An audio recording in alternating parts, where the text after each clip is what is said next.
4 minutes remaining.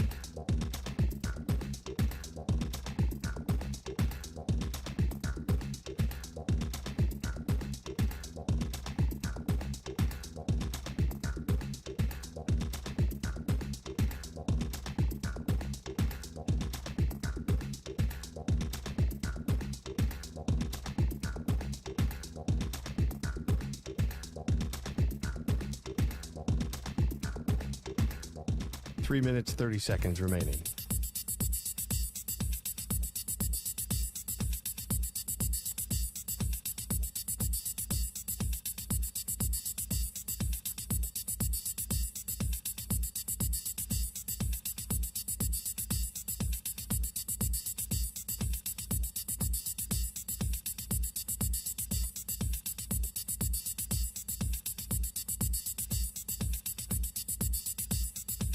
Three minutes remaining.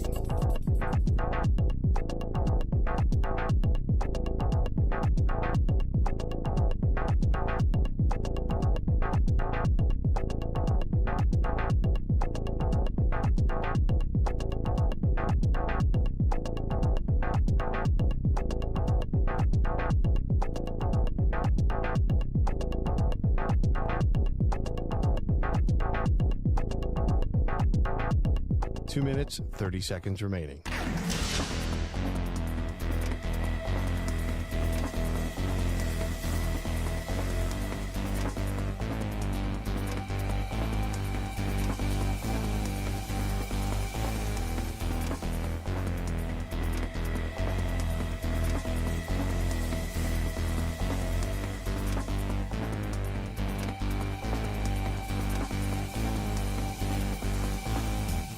Two minutes remaining.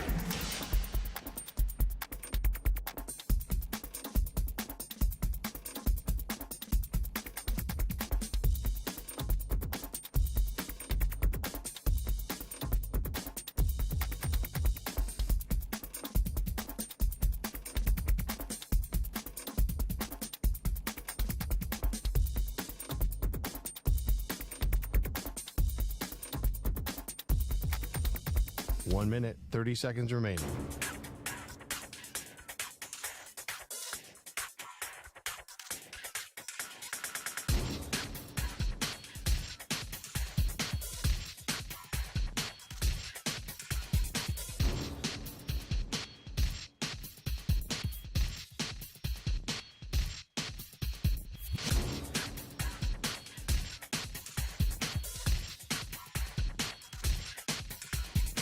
One minute remaining.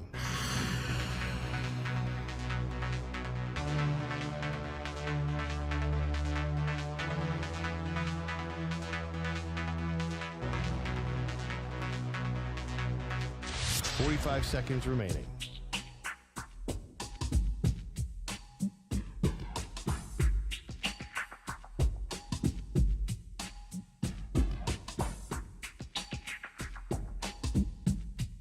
Thirty seconds remaining.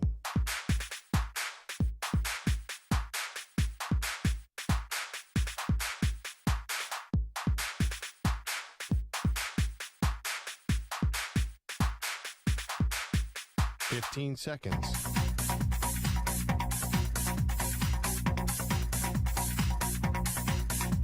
Break ends in 5 seconds.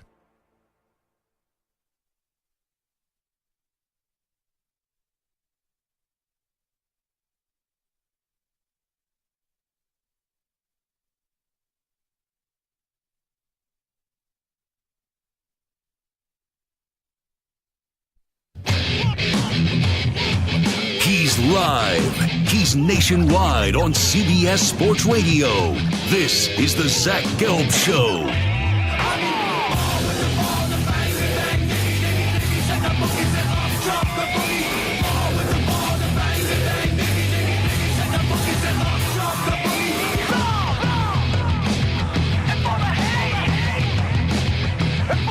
Here's your host, Zach Gelb.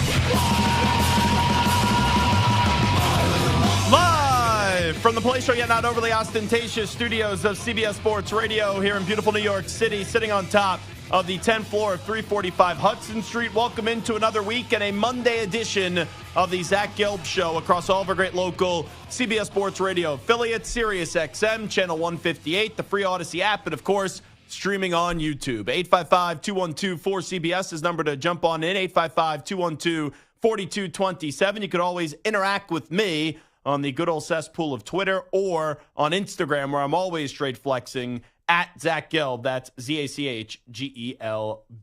Whole lot to do today. We're rocking and rolling all the way up until 6 p.m. Eastern, 3 p.m. Pacific. Got my main man, Moist Mike, and also Stuart Kovacs along the other way. And we'll be joined by former NFL head coach and Cincinnati Bengals offensive coordinator Jay Gruden an hour 20 from now. But let's start things off with the Cincinnati Bengals and the San Francisco 49ers.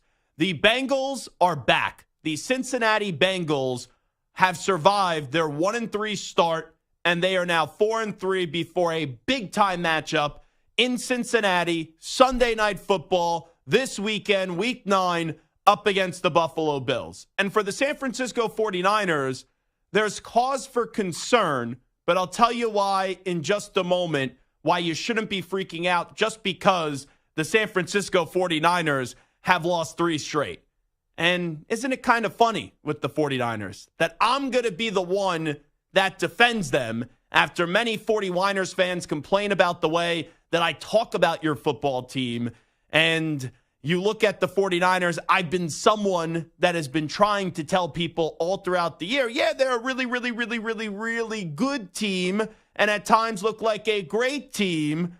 But until they figure out their quarterback situation for the long term, you can never trust Kyle Shanahan to maybe look in a different direction or expect the 49ers to take down the Philadelphia Eagles inside the NFC. But let's start with the Bengals, because now it's starting to become the yearly song and dance with the Cincinnati Bengals, where last year they started off 0-2. Oh, the sky is falling. Oh, it's a one-year wonder with the Cincinnati Bengals coming off a Super Bowl performance and a Super Bowl loss to the LA Rams, and they're going to fall back. And then the Bengals got into form after their slow start last year, and they rode that all the way up until the AFC Championship game, where their defense, which has been really underrated, and Lou Anarumo, the defensive coordinator, should be a head coach and should get a head coaching job this offseason. But that defense got a little bit too big for themselves. They started to feel themselves a little bit too much after that game up against the Bills in the playoffs, and they talked too much smack, and they tugged on Superman's cape and Patrick Mahomes, saying they were going to Burrowhead when they were playing in Arrowhead, and they didn't back it up. And after a 3-game winning streak against the Kansas City Chiefs, they saw that come to a close. But going into this year, the Bengals season flashed right in front of our eyes when Joe Burrow, in the offseason, in training camp, suffered a calf injury. And we didn't know when Joe Burrow was going to return. I thought he would be there week 1, and he was there week 1, but he wasn't fully healthy. And if you recall, in the immediate aftermath of that injury, Jamar Chase, of all people, actually said, I don't want to see Joe Burrow for the first few weeks of the season because we just need him at the end of the season. And if he's there at the end of the season, we all know the team that we could be. So through the ups and downs of the first 7-8 weeks of the season, we saw this Bengals team start out 1-3, and it felt different, where people started to take them out of the title contender conversation, not only because they were 1-3, but because Joe Burrow was injured, and we didn't know when Joe Burrow was going to find his groove. And even though it was up against the Arizona Cardinals, and you don't usually give a team a ton of credit for finding a way to beat a lowly team like the Arizona Cardinals, Joe Burrow started to show that he was closer to being back than a lot of us thought he was. When he had that 3 passing touchdown game, the 3 touchdowns to Jamar Chase, and that connection after Jamar Chase didn't find the end zone and did a lot of trash talking during the early stages of the season, he finally found the end zone in that game. And ever since then, the health of Burrow has improved. Jamar Chase has gone back to being a top 5, top 3 wide receiver in this league. And now the Bengals get their biggest win of the season and their best performance of the season, where now they have turned this thing around and they have won 3 in a row. and they go from being 1-3 to 4-3. And there was a moment in the game yesterday when you're going into Santa Clara and you're playing the vaunted San Francisco 49ers. There was a moment in the game when I said to myself, even though the game appeared to be pretty much over, holy smokes, the Cincinnati Bengals are really back. And it was late in the fourth quarter where Joe Burrow, wasn't the 20-yard run, but he took off, and I believe it was a 10-yard run, and he got a first down. And he jumped up, and he gave out this roar. And that roar and that exuberant scream signified to me that that was Joe Burrow telling the rest of the National Football League, you thought we were done this year. You thought we were having a poor season. You counted us out. Well, guess what, folks? I'm back. I'm healthy, and I'm here to kick your ass the rest of the NFL season. And that's the Joe Burrow I love. That is the Joe Burrow that is a franchise quarterback, is a dominant quarterback, and he has this cool swagger to him that just changed that entire dreadful Cincinnati Bengals franchise, where year in and year out, as long as they have number 9 healthy, they're going to be in the conversation of a team that can get to the Super Bowl and win it. And welcome back to the land of contenders for the Cincinnati Bengals, because taking down the 49ers, winning 3 in a row, getting to above 500 for the first time this season shows that Cincinnati survived the early season scare. Burrow's back, Burrow's dealing, and now you look at the rest of this team with Jamar Chase, T. Higgins, Tyler Boyd, Joe Mixon going for 87 yards and a touchdown. Joe Burrow even adding 43 yards on the ground. He had 28 of 32 through the air, 283 yards and 3 touchdowns. And oh yeah, by the way, the part of this team that continues to be the most underrated part of this team has been the defense. Because the defense the last 3 years, all the praise, because this is what we do. It all goes to the quarterback. It all goes to the golden boy in Joe Burrow. But the defense showed once again, and they've showed it numerous times in the last 2 to 3 years, that Bengals defense is a championship caliber defense. And once again, Lou Anarumo should be a head coach somewhere next year, because he's done a really good job as the DC of the Cincinnati Bengals. The sky is the limit this year for Cincinnati. There is a reason why before the season, I picked the Cincinnati Bengals to get to the Super Bowl and win the Super Bowl, because they've been knocking on that door for the last 2 years. Out of nowhere, Burrow's healthy. Boom, right in the Super Bowl. If they could have just blocked better in that game, if they could have just found a way to get half a second block on Aaron Donald, they may have won that Super Bowl. Because you remember, Jamar Chase, when Burrow got spun around like a rag doll, was wide open down the right sideline at SoFi Stadium. That would have won the game for the Cincinnati Bengals. And last year, they showed they could continue that success. They showed that they could be one of the better teams in the NFL. Even though they lost, they still got back to an AFC title game. And when things had a little turbulence this year, when you thought for a moment, here comes the Bengals, they're about to blow a golden opportunity, they're about to waste the season with Burrow, slow start, and now it's smooth sailing for the Cincinnati Bengals once again, who have a big game this weekend up against the Buffalo Bills. We'll preview that more throughout the week. There's a lot of storylines there. But when you look at that game, right now, how don't you like the Bengals? Because I could trust Burrow. The Bills, they have some trust issues, and we got to see them play great up against a really good opponent. But after that, yeah, you got some good games on the schedule for the Bengals. You play the Ravens, you play the Jaguars still, you play the Chiefs. But this team can beat anyone because they are a well-rounded football team. And the most important thing is they have their quarterback healthy. And that's enormous for them. Because as they've displayed for the last 2-3 seasons, as long as Joe Burrow is healthy, they could beat, and they have the confidence to beat, any team in the NFL.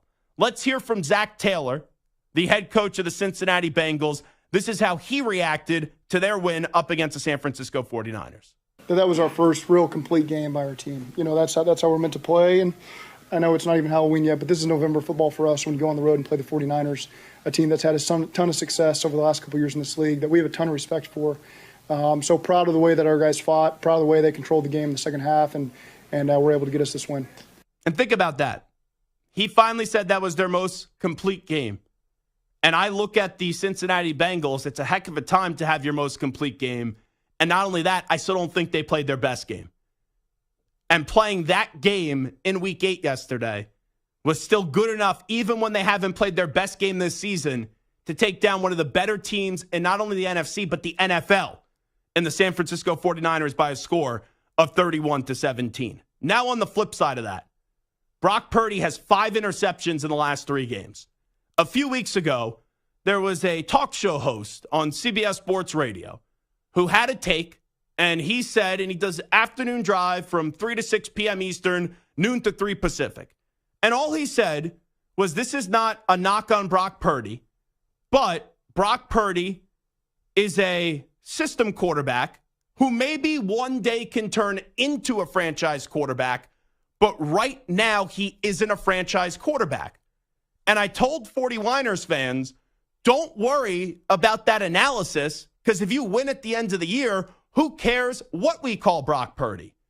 But there was talks of Brock Purdy earlier in the year winning the league MVP, and I laughed at that because that was one of the more ridiculous things that I've ever heard. And quite frankly, it was disrespectful to Christian McCaffrey, because if anyone's going to win the MVP from the San Francisco 49ers, it's going to be Run CMC. No disrespect, it's not going to be Brock Purdy.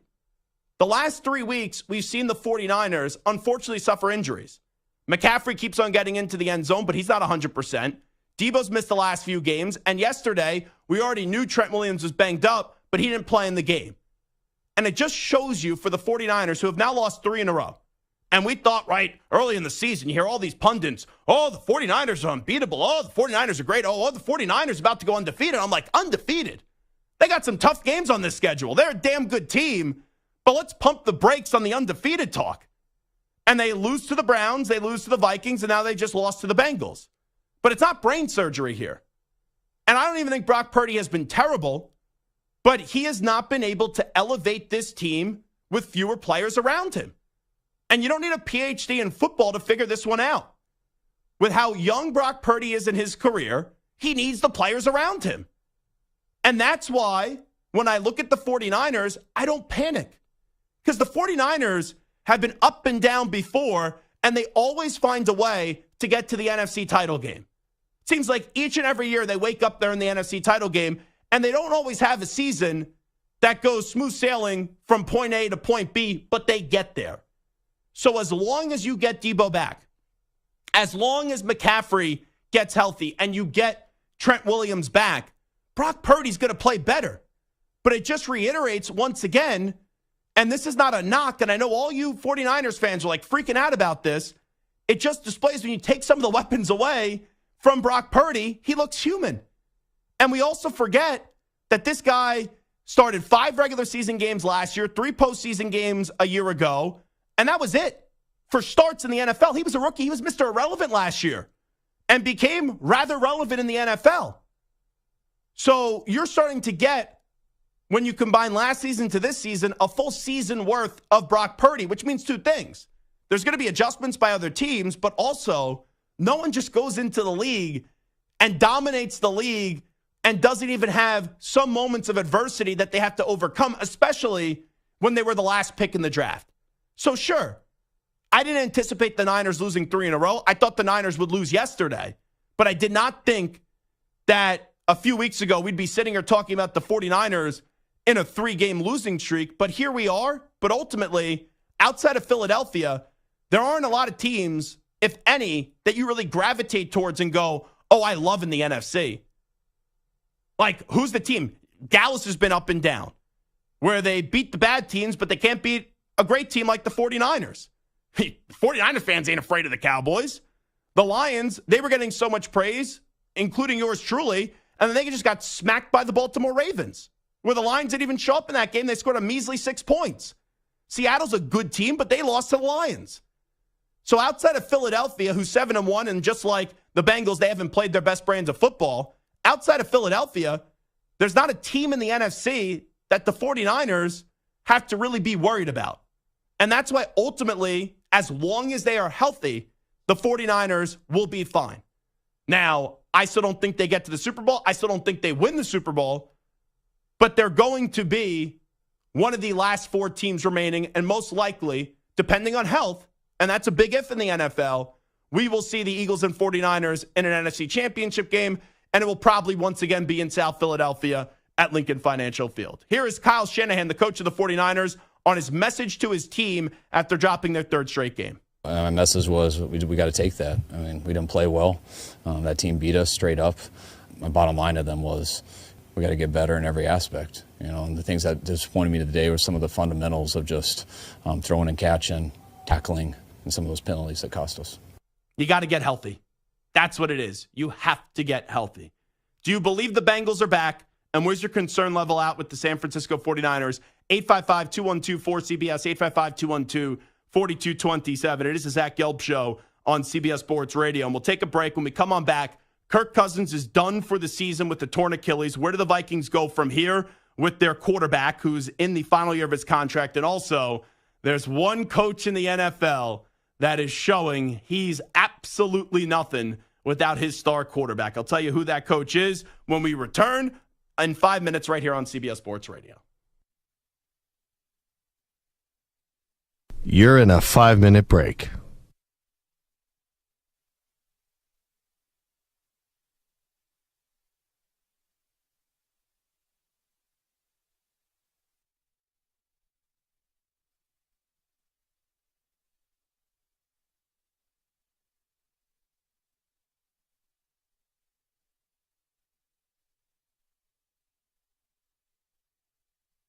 Four minutes, 30 seconds remaining.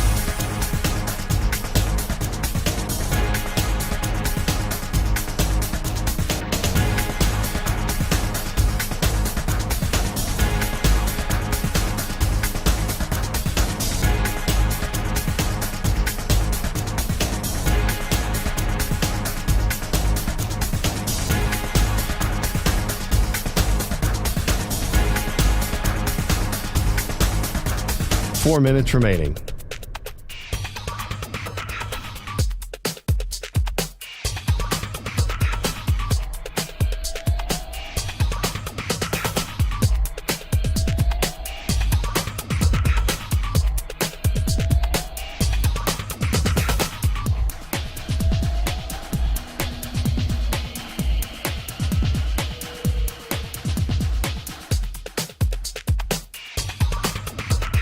Three minutes, 30 seconds remaining.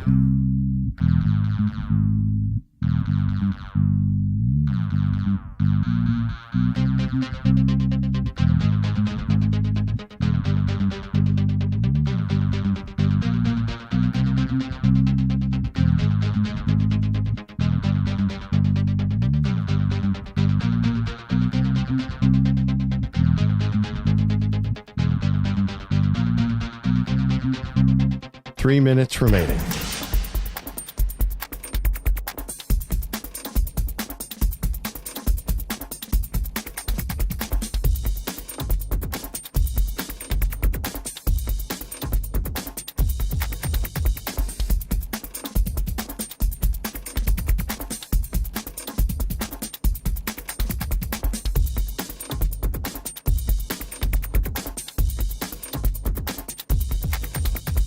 Two minutes, 30 seconds remaining.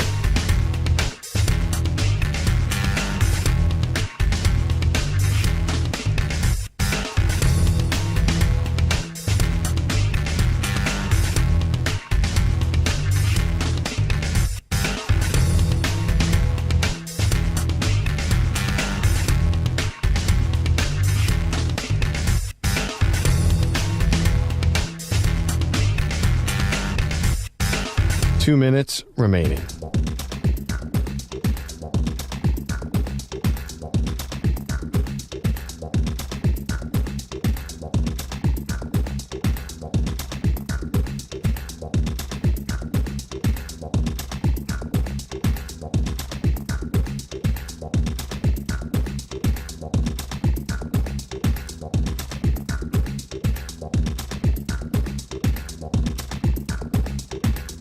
One minute, 30 seconds remaining.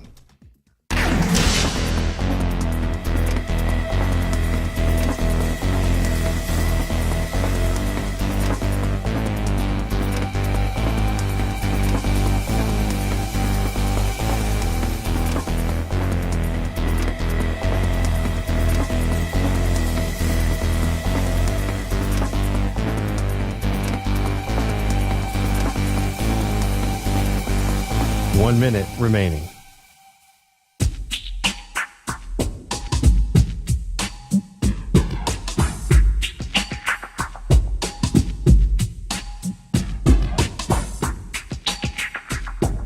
.45 seconds remaining.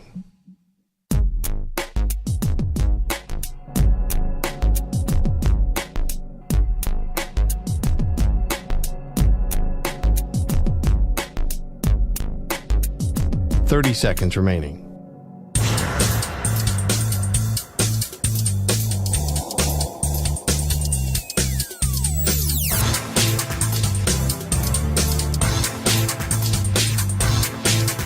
.15 seconds.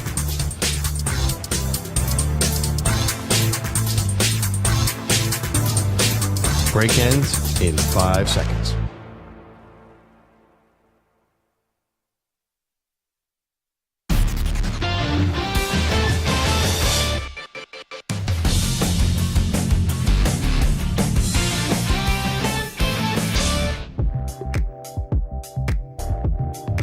He's live. He's nationwide on CBS Sports Radio. Ryan in Santa Barbara, I thought he was going to avoid me today after his 49ers didn't go down. What? Come on, Zach. What Listen. happened? No, What here's the happened? bottom line. Don't talk. Don't talk. I guarantee the Niners will win the Super Bowl. You lost. You and won your great the quarterback, hold on. Eagles. Your great quarterback, Brock Purdy, doesn't look like an Yeah, he MVP did. when Debo and McCaffrey are out. Ryan, you want to be me. You'll never Love be you. me. I can outscream you any day of the week. Get off my show. This is the Zach Gelb Show. Here's your host, Zach Gelb. Then you can stream the NFL on Westwood One for free, sponsored by AutoZone. All season long, you can listen to every Westwood One broadcast of the NFL live on the NFL app by asking Alexa to open Westwood One Sports on the Odyssey app. Get in the zone, AutoZone. AutoZone's free battery testing and charging is available for free at your local AutoZone. Get in the zone, AutoZone.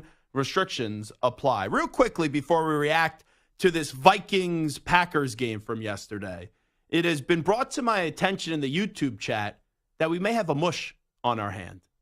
And the person I'm looking at is not Stu, but it's actually maybe Mike the Mush. Because, Samter, you after game one of the season, when Aaron Rodgers unfortunately tore his Achilles 4 plays into the Jets season, and maybe there's a chance he's going to come on back. I'll still believe it when I see it. But yesterday, Rodgers is dropping back on a wet field about a month and a half removed from surgery. And I've never seen anything like that with how little time has really passed us by with an Achilles injury. So whatever Rodgers is doing or whatever ayahuasca he is delving into, ayahuasca Aaron, something is working back. Or maybe it's just the positive mind and the positive thought is leading to positive results. But forgetting about Rodgers for just a second, after that game, Michael Samter got on the radio and he said he's no longer going to be a Jets fan. And he started rooting for the Kansas City Chiefs. Now, the Kansas City Chiefs did go down yesterday, and that's their second loss of the season. Their offense has not looked good for most of the season outside of really the game up against the Chicago Bears and maybe the Chargers. And they just had a 16-game win streak snapped when going up against the Denver Broncos. And here are the Jets with no quarterback because Zach Wilson stinks, and the Jets are 4-3. So we kind of grade the Chiefs on a curve and a different scale because they are the mighty Kansas City Chiefs, but the Chiefs are starting to look human, and I think there's a correlation to draw that the Jets start looking decent without Rodgers. They're 4-3. They have a chance to make the playoffs, and now people are wondering about the Kansas City Chiefs, and I was thinking long and hard about this, and I was up late last night, and then I said, you know what? I got to take a shower because I do my best thinking in the shower. And when I got to the shower and I was putting the shampoo through my hair and the body wash all over my skin and probably making people vomit with the thought of me getting into a shower and being naked in a shower, I had a light bulb go off in my head. And that light bulb was, aha, I used to work with the mush in Hot Take Hickey. Now I think I'm working with another mush in Mike the Mush. So what do you have to say to yourself, and do you apologize to the Chiefs Kingdom? Not only do I not apologize, you're welcome, Chiefs Kingdom. So they lost the first game of the season on a Thursday when I was still a Jets fan and I hadn't jumped onto the Chiefs bandwagon yet. So they started the season 0-1 without me. Then they won 6 straight games as Mike Samter jumped on the Chiefs bandwagon. But they so haven't you're been welcome. impressive. It doesn't matter. They were 6-1. They were 6-0 as a Mike Samter Chiefs beloved team. But so you didn't yes, do they anything. lost We the knew they game were good. on the road and they snapped a streak. Boo-hoo. We're going to win the Super Bowl. The Chiefs are going all the way. Wait. There's nobody else in that division that's going to even come close to contending Fair. with us. All right? We're going to get home field advantage. We're going to win at Arrowhead.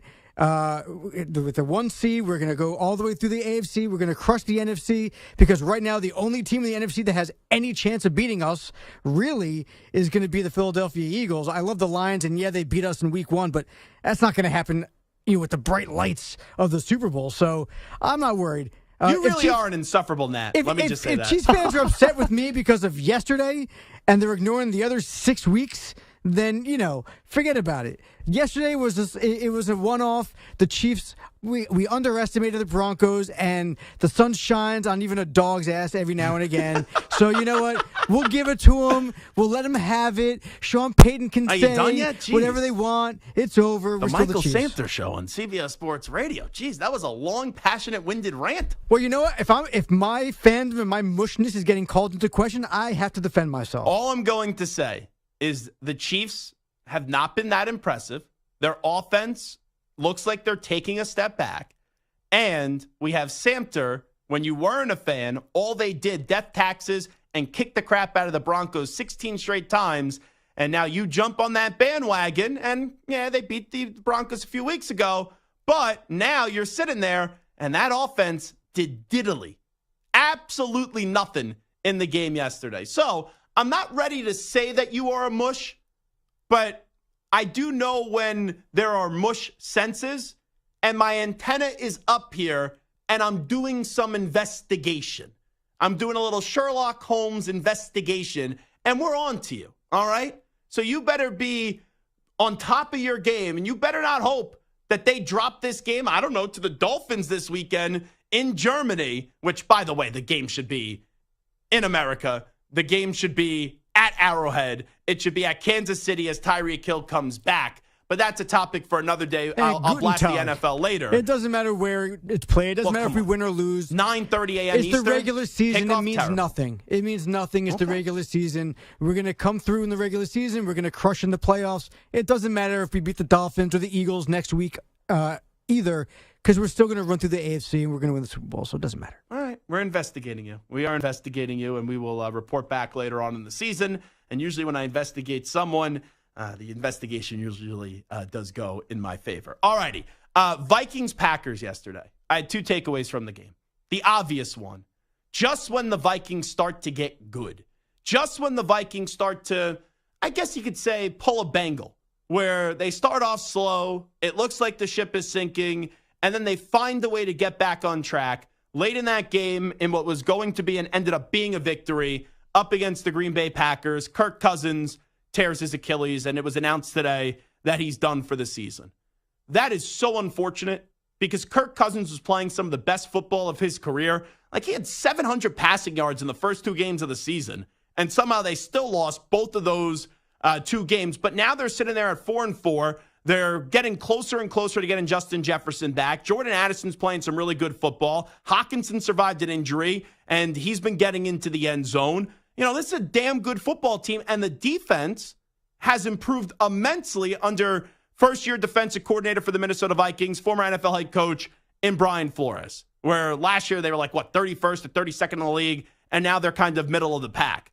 So this is just so unfortunate because now you're going to turn to Jaron Hall, or you're going to bring in Case Keenum or whoever the names are, and the Vikings just aren't a good enough team where they're not like the Jets where their defense is dominant. Now, on offense, they have the pieces where they're going to be able to survive losing their quarterback for the season.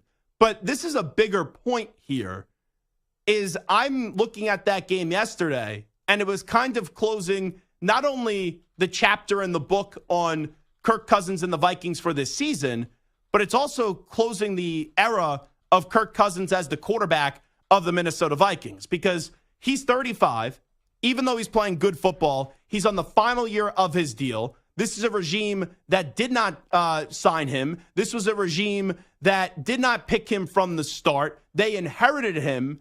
And I'm going to imagine that Kevin O'Connell and also Kwesi Adolfo-Mensah are now going to get a new quarterback and bring in a new quarterback after this season. So this is very unfortunate how the Kirk Cousins era comes to an end, because it was starting to get good in Minnesota. And there was going to be questions at the end of the year. Do you bring him back or do you move on? Especially last year when they won 13 games. We know they weren't a great team, and then they got exposed in the playoffs. But they were starting to make this a tougher decision.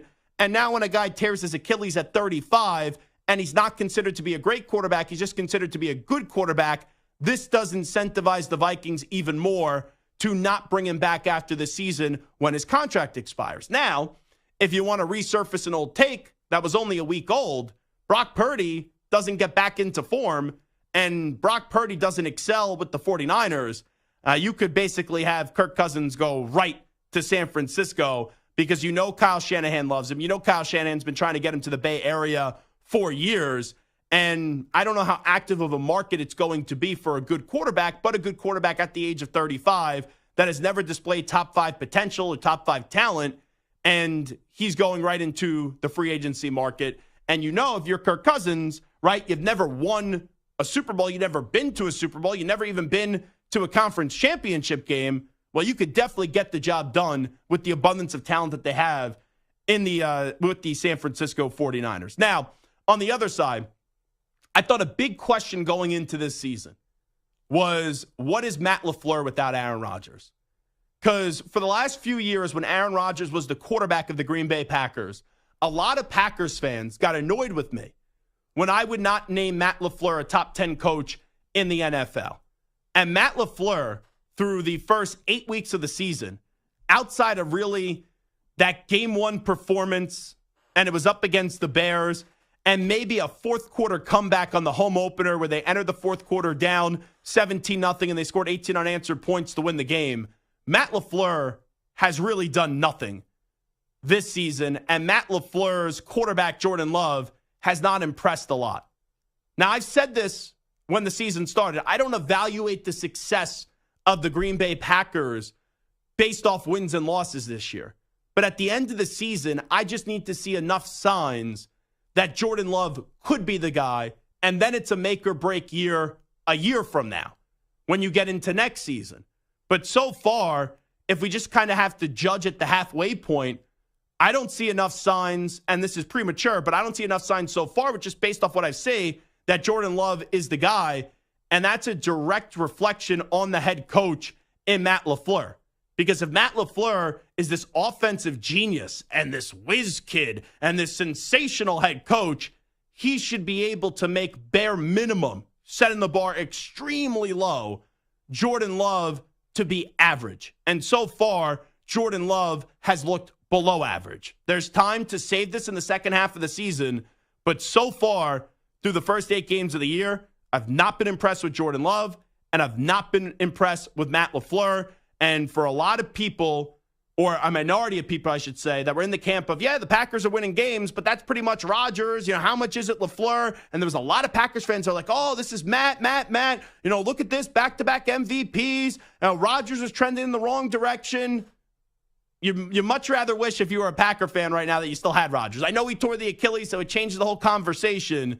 But LaFleur gives me no confidence so far, and I don't have really any confidence in Jordan Love either. All righty, this is Zach Gelb Show on CBS Sports Radio. We'll take a break. We'll come on back. We'll update you with the biggest stories in the world of sports with some audio. We call that segment the News Brief. But first up, standing by with the latest CBS Sports Radio update, here he is, the Act Man, Rich Ackerman. CBS Sports Radio. Sports Flash. Well, the Seahawks are beefing up for the second half, reportedly acquiring Leonard Williams from the Giants for a second-round pick in the spring and a fifth-rounder in 2025. The Giants presumably are paying most, if not all, of Leonard Williams' contract for this year. The NFL trade deadline is tomorrow. Kirk Cousins' season is over after MRIs confirmed a torn Achilles. The Falcons' Grady Jarrett also done with a torn ACL, and the Jets have placed center Connor McGovern on injured reserve with a dislocated kneecap. Grady Jarrett, also, as I mentioned, done for the season, while the Packers have come to terms with pass rusher Rashawn Gary on a 4-year extension that includes a signing bonus of almost $35 million.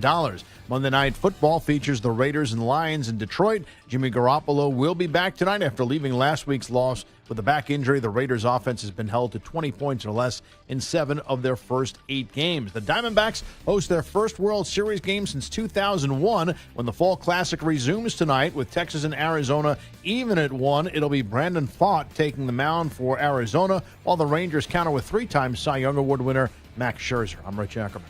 Looking for CBS Sports Radio online? Your favorite hosts and the best sports content and entertainment are available 24/7 on social media and YouTube, and in the palm of your hand with the free Odyssey app. CBS Sports Radio.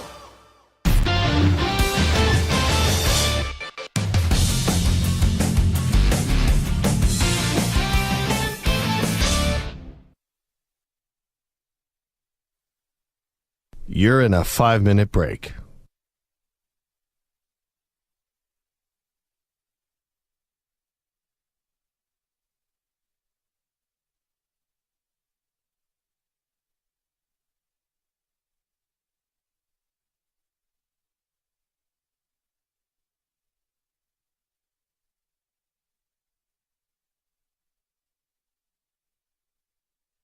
Four minutes, 30 seconds remaining.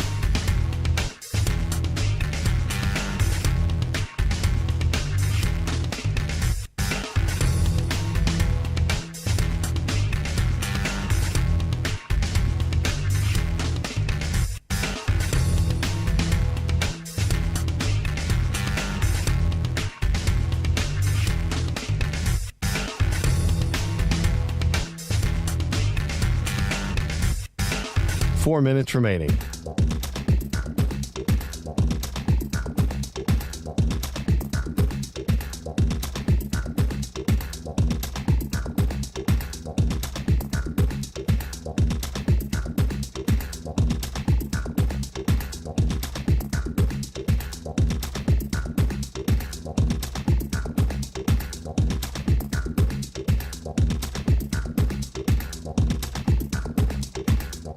Three minutes, 30 seconds remaining.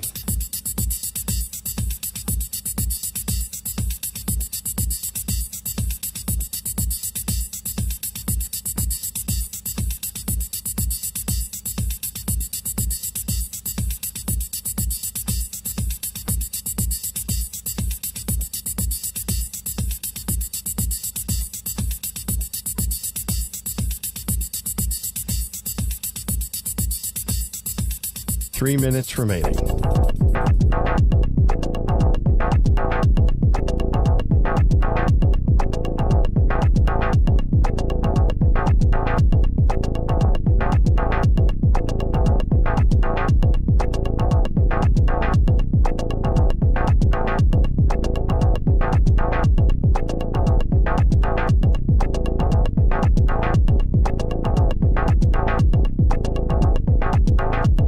Two minutes, 30 seconds remaining.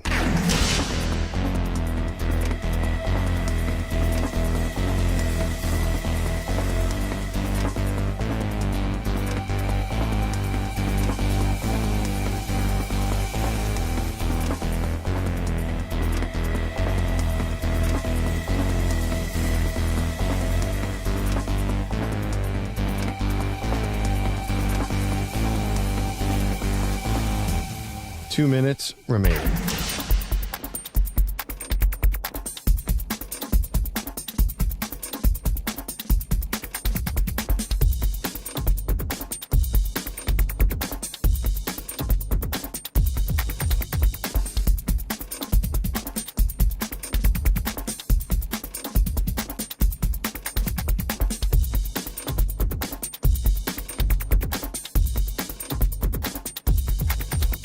One minute, 30 seconds remaining.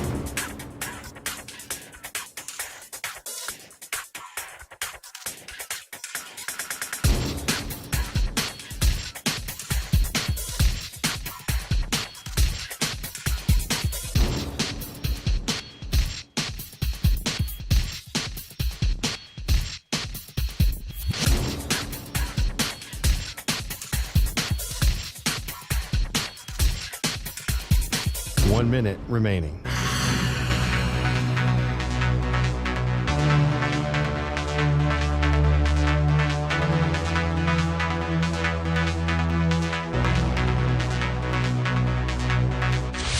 Five seconds remaining.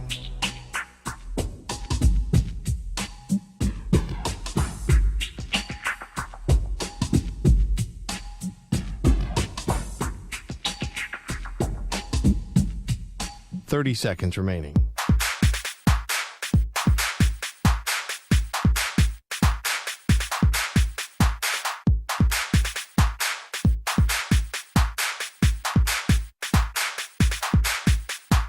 Seconds.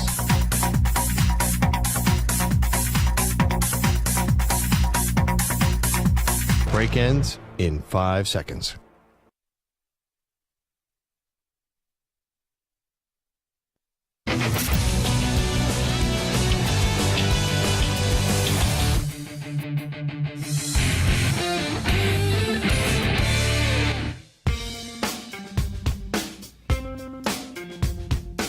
Now back to the Zach Gelb Show. The Detroit Lions are a bona fide Super Bowl contender. In the offseason, it was okay. Philadelphia, San Francisco, the two best teams in the NFC. Is there going to be a third team that emerges? And through the first 6 weeks of the season, the Detroit Lions may be the most impressive team in football because they sit at 5-1, and their only loss was in overtime to the Seattle Seahawks. And I think people need to start saying Jared Goff is a good quarterback. Here's Zach Gelb. Well, the Seattle Seahawks are trying to put themselves as the third best team in the NFC, if we all assume that it's the Eagles and 49ers, even with the 49ers dropping 3 in a row. The Seahawks have finalized a trade to acquire Leonard Williams from the Giants in exchange for a 2024 second-round pick and a 2025 fifth-round pick, according to Ian Rappaport and Mike Garafolo. I see some people saying, oh, that's too rich of a return. What are the Seahawks doing? The Seahawks have a really good team. And that was a good come-from-behind win yesterday. Good to get Jackson Smith and Jigba in the end zone. You got DK Metcalf, who survived some injuries. You got Tyler Lockett. You get the running backs healthy. Walker and Charbonnet, good 1-2 punch. Geno Smith has been a solid quarterback now. The secondary for Seattle is really good. So you bring in a veteran presence like a Leonard Williams, and you beef up that defensive line. And even though most of us assume that we're going to see an Eagles-49ers NFC title game, if one of those teams go down, you got to be ready to pound. So I don't crush the Seahawks, who are going for it when they give up a second-round pick. And also that second-round pick, assuming it's their own second-round pick and not another's team that was acquired in a deal, that's going to be towards the back end of the second round anyway. So I don't got a problem with that. It's time to Ask the Pros, where you, the listener, gets to ask us a question, brought to you by O'Reilly Auto Parts. Simply tweet your question at CBS Sports Radio or at Zach Gelb using the hashtag #AskThePros. Be listening later in the show when we might answer your question. Think O'Reilly Auto Parts for all your car care needs. Get guaranteed low prices and excellent customer service from the professional parts people at O'Reilly Auto Parts. Before we get to a news brief, I have one demand and a question for both of you guys in Samter and Stu. The demand is tomorrow, with it being Halloween, I want your top 5 candy items. And we're going to give our top 5 lists of Halloween candy. The question is based off of a demand that I had last week that we're all going to dress up for Halloween. The only thing I want to know, the appetizer that I want to know here, the pig in the blanket that I want to know, is your costume sports-related or non-sports-related? So I will start with Stuart Kovacs, who I'm sure spent a lot of time thinking what he's going to be tomorrow for Halloween on this Tuesday edition of the show. Is your costume sports-related or non-sports-related? It is sports-related. Oh, wow. Surprising.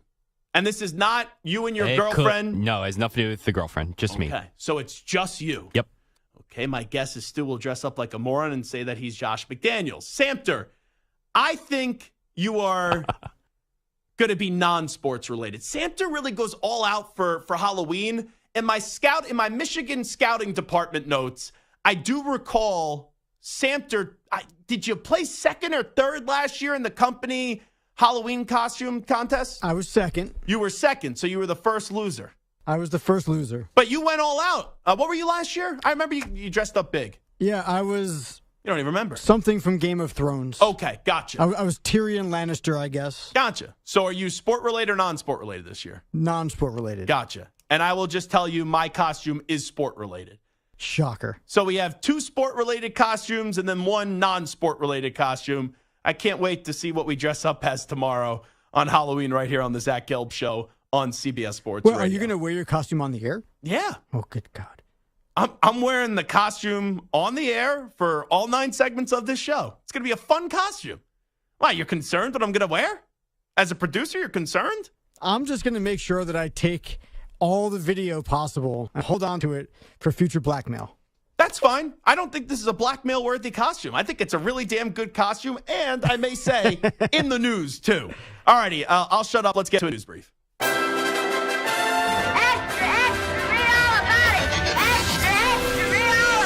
Time for your daily news brief. We get you caught up on the rumors, reports, and reconnaissance from the day in sports. Another home game for the Dallas Cowboys and another big dominant blowout victory up against an inferior football team. That's kind of been the trend for the Cowboys this year. Dak Prescott was 25 of 31 for 304 yards and 4 passing touchdowns, but the big day came from CeeDee Lamb, who had a career game, 12 receptions for 158 yards and 2 receiving touchdowns. Let's listen up to Dak Prescott, who discussed his star wide receivers' big game after some frustrations that he had the last few weeks. A lot of time invested, a lot of trust in that guy. He runs, he knows what I'm thinking. We're always communicating, and I think that's why when it's not going our way, it's frustrating, you know what I mean, because we put so much into it. I know we live in a society where we all have to react to things right away, and that's what we do on the radio. But I have no reaction to this Cowboys victory yesterday where I'm going to say, oh, yeah, the Dallas Cowboys are back. Let's see if the Cowboys go get a victory in Philadelphia next week. Because the Cowboys so far, yesterday's win kind of falls in line with what they are this year. They blow out the Giants. They blow out the Jets. They lose to the Cardinals, again, they shouldn't have lost. Then you beat the Patriots, who stink. You got crushed by the 49ers. You beat an football team in the Chargers by 3, and then you blow out an football team in the LA Rams. You got some games coming up for the Dallas Cowboys, 2 with Philadelphia, and then you play Buffalo, Miami, and the Lions towards the end of the season. Those are moments where you could impress, but until I see you take down some of those teams and show you could hang with the bigger dogs, I'm going to assume that the Cowboys are going to do what the Cowboys have done the last 2 seasons, 11-12 wins in the regular season, and then when push comes to shove, the drama Dallas choking Cowboys pop up. Here is Sean Payton on ending the Broncos' 16-game losing streak to Samter's favorite team, the Kansas City Chiefs. It's an important game for us, and it wasn't streak-driven. It was important for us to play well before the bye, get into our 3rd win. I honestly, and I told you guys during the week, not once does it come up, and I recognize there are a few players that have gone through that time frame, but when you have a new roster, the focus was really on this game. Oh, that's fine, but the focus for the rest of the season, I know the deadline is tomorrow. If you could get a good enough return for a Jerry Jeudy or a Cortland Sutton, I would trade him. I would not trade Patrick Surtain, but I would not overreact to that 1 win yesterday because the Broncos are still a bad team. The Jaguars are 6-2. Here's Trevor Lawrence on not being satisfied with that 6-2 record. Yeah, it feels great where we're at. We also understand that we hadn't won anything yet. You know, we're 6-2. It's a great spot to be in. We've been on a great run, but we gotta keep carrying that momentum when we come back. I know that's quarterback speak, but I like that from the Jacksonville Jaguars quarterback, because in their biggest game of the season up against the Chiefs, the offense only scored 9 points, and it was 3 Brandon McManus field goals. I think the Jaguars are a good team, but coming up in 2 weeks, now they're in their bye. They have an opportunity to show that they could beat one of those better teams in the NFL when they go up against the San Francisco 49ers. Let's go to Tyreek Hill on getting to the 1,000-yard mark 8 games into the season. I've been calling my shot, man, since I came in the league. You know, a lot of people doubted me, said I couldn't do this and do that, but it's all about believing in yourself. Here I am today, and no greater day to do it, you know. I have my kids here today, so no greater day to do it. It's kind of crazy that he's already over 1,000 yards. We all know that he has the ability to be the first receiver ever to win the MVP and the first non-quarterback to win the MVP since 2012. But before the season started, he said he was going to be a 2,000-yard receiver, and I was like, oh, with all those names on offense and also Jalen Waddle, that's probably not going to happen, and he's well on pace to eclipse that 2,000-yard mark. Let's go to Will Levis, who made his starting NFL debut yesterday, and he tossed 4 touchdown passes, 3 to DeAndre Hopkins. Here is the quarterback that puts mayo in his coffee. I mean, this is a dream come true for sure. But I mean, We have, what time is it right now? Yeah, I got 12 minutes to celebrate it before we're on to Pittsburgh, as Vrabel said. So, but I mean, like you said, I've been dreaming of this moment as a kid my entire life. Even just to touch the field in an NFL game, let alone get a win, is incredible. And I saw Mike Vrabel today would not say that he'll start in the short week Thursday up against the Steelers. It depends on the health of Ryan Tannehill. I don't care if Ryan Tannehill is healthy. You've got to start Will Levis. You know what Ryan Tannehill is. You just got Will Levis, who could have been a top 5 draft pick and ends up going in the second round, 33rd overall. After that performance, I don't care if Tannehill's 100% healthy. You continue to play the kid. Here is Dave Doran, who once again, he's the coach of NC State, and they took care of business up against Clemson over the weekend, who continues to be miserable. On game day earlier that Saturday morning, Steve Smith was picking, and he was basically saying, NC State's just a basketball school, and Dave Doran took offense to that after the game. Where does that faith come from? What do you see in that locker room on a day-to-day basis? Heart, spirit, love, perseverance, grit, all the stuff our world needs. And tell Steve Smith in the studio, this ain't a basketball school. He can kiss my ass. That is great, but I was shocked. If you would have told me there was one coach in college football that told Steve Smith to kiss his ass, it would have never been Dave Doran. I interviewed Dave Doran last year when his team defeated Clemson. He was so boring, and he said absolutely nothing. So for him to be on the field after that game and right in the moment goes after Steve Smith, I give that coach a standing ovation. The best part of it was that he told them to go back to the studio and tell Steve Smith to kiss my ass. It was the wrong studio, the wrong network. He wasn't even talking to the same people. Who cares? It was a good soundbite. Let's go to Coach Prime when he was asked about protecting his son, Shedeur Sanders. I just asked that too for the big picture, trying to keep Shedeur upright, healthy. The big picture, you go get new line. That's the picture. I'm going to paint it perfectly. I know a lot of people are freaking out over that. This is the same coach that walked into a locker room when he first got the job and said he's bringing his own luggage and most of the kids weren't going to be there next year. Now, there is a part of college football through strength and conditioning. You have to develop players, and I think Coach Prime could do that. But with the transfer portal, there'll be a whole lot of new offensive linemen next year, especially if Shedeur comes back. Here is Kirby Smart on Dan Mullen picking Florida to beat Georgia. We all know Georgia got another victory against the Gators. I don't see it or hear it, but I know it's out there. Somebody texted me before the game. It's like all these people predicting that we're not going to, we're not going to win today, and I'm just like, golly, where's that coming from? It's supposed to be my friend. He didn't like to recruit though, so it gets him. Little friendly fire right there. And finally, Biff Poggi, who is the coach of Charlotte, during an in-game interview, ripped his team. This was awesome. When we hurt ourselves, we're like watching sausage being made. It's just a horrifying experience. This is football, for God's sake. Just block and tackle people.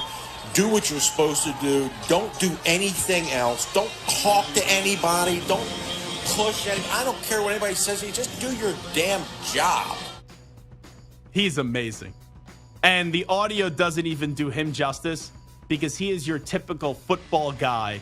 He always wears the shirt with the sleeves cut off, and he looks like the ultimate football dude in Biff Poggi. All righty. It is the Zach Gelb Show on CBS Sports Radio. That was a Monday news brief.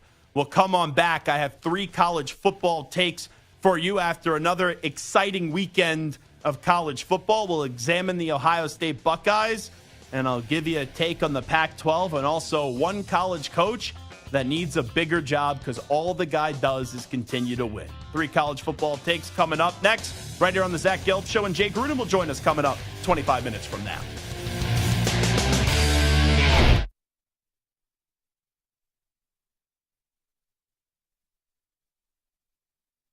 You're in a 5-minute break.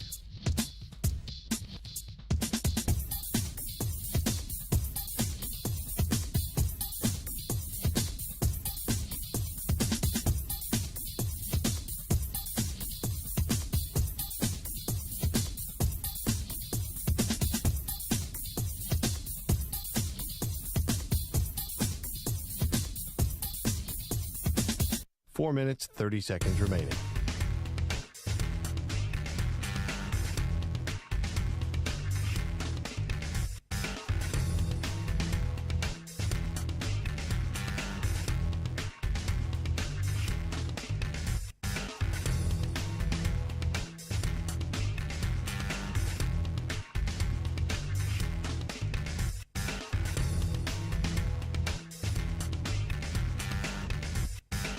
Four minutes remaining.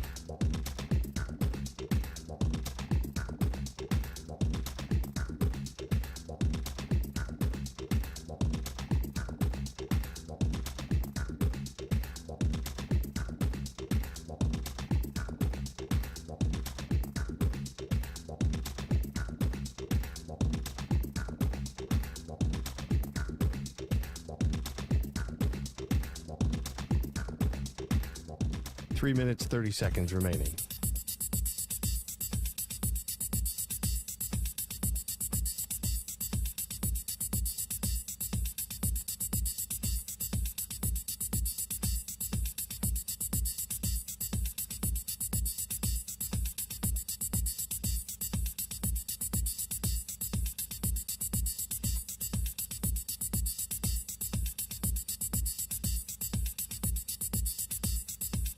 Three minutes remaining.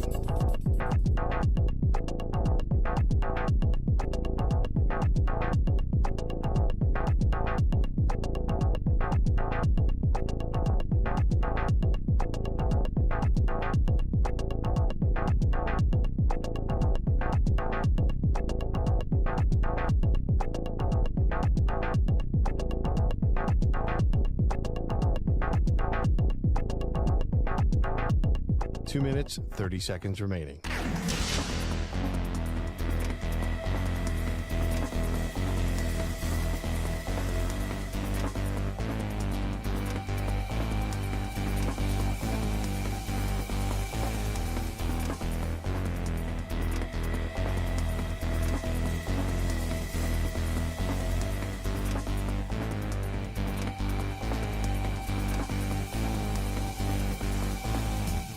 Two minutes remaining.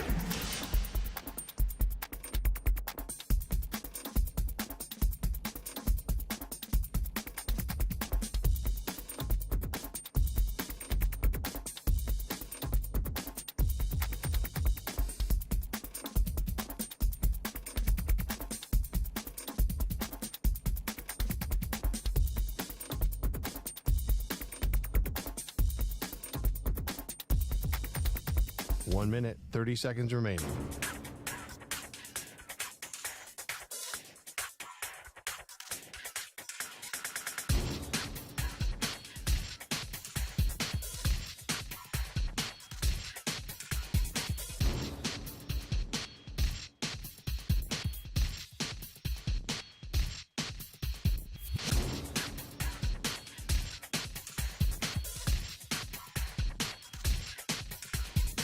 One minute remaining.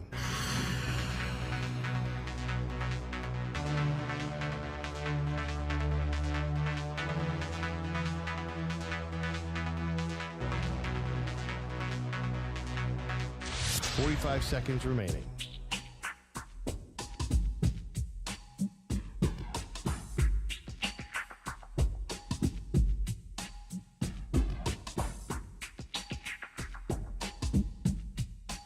Seconds remaining.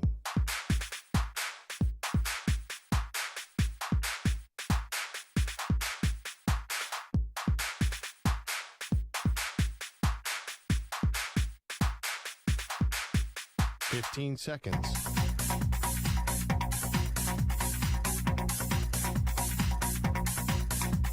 Break ends in 5 seconds.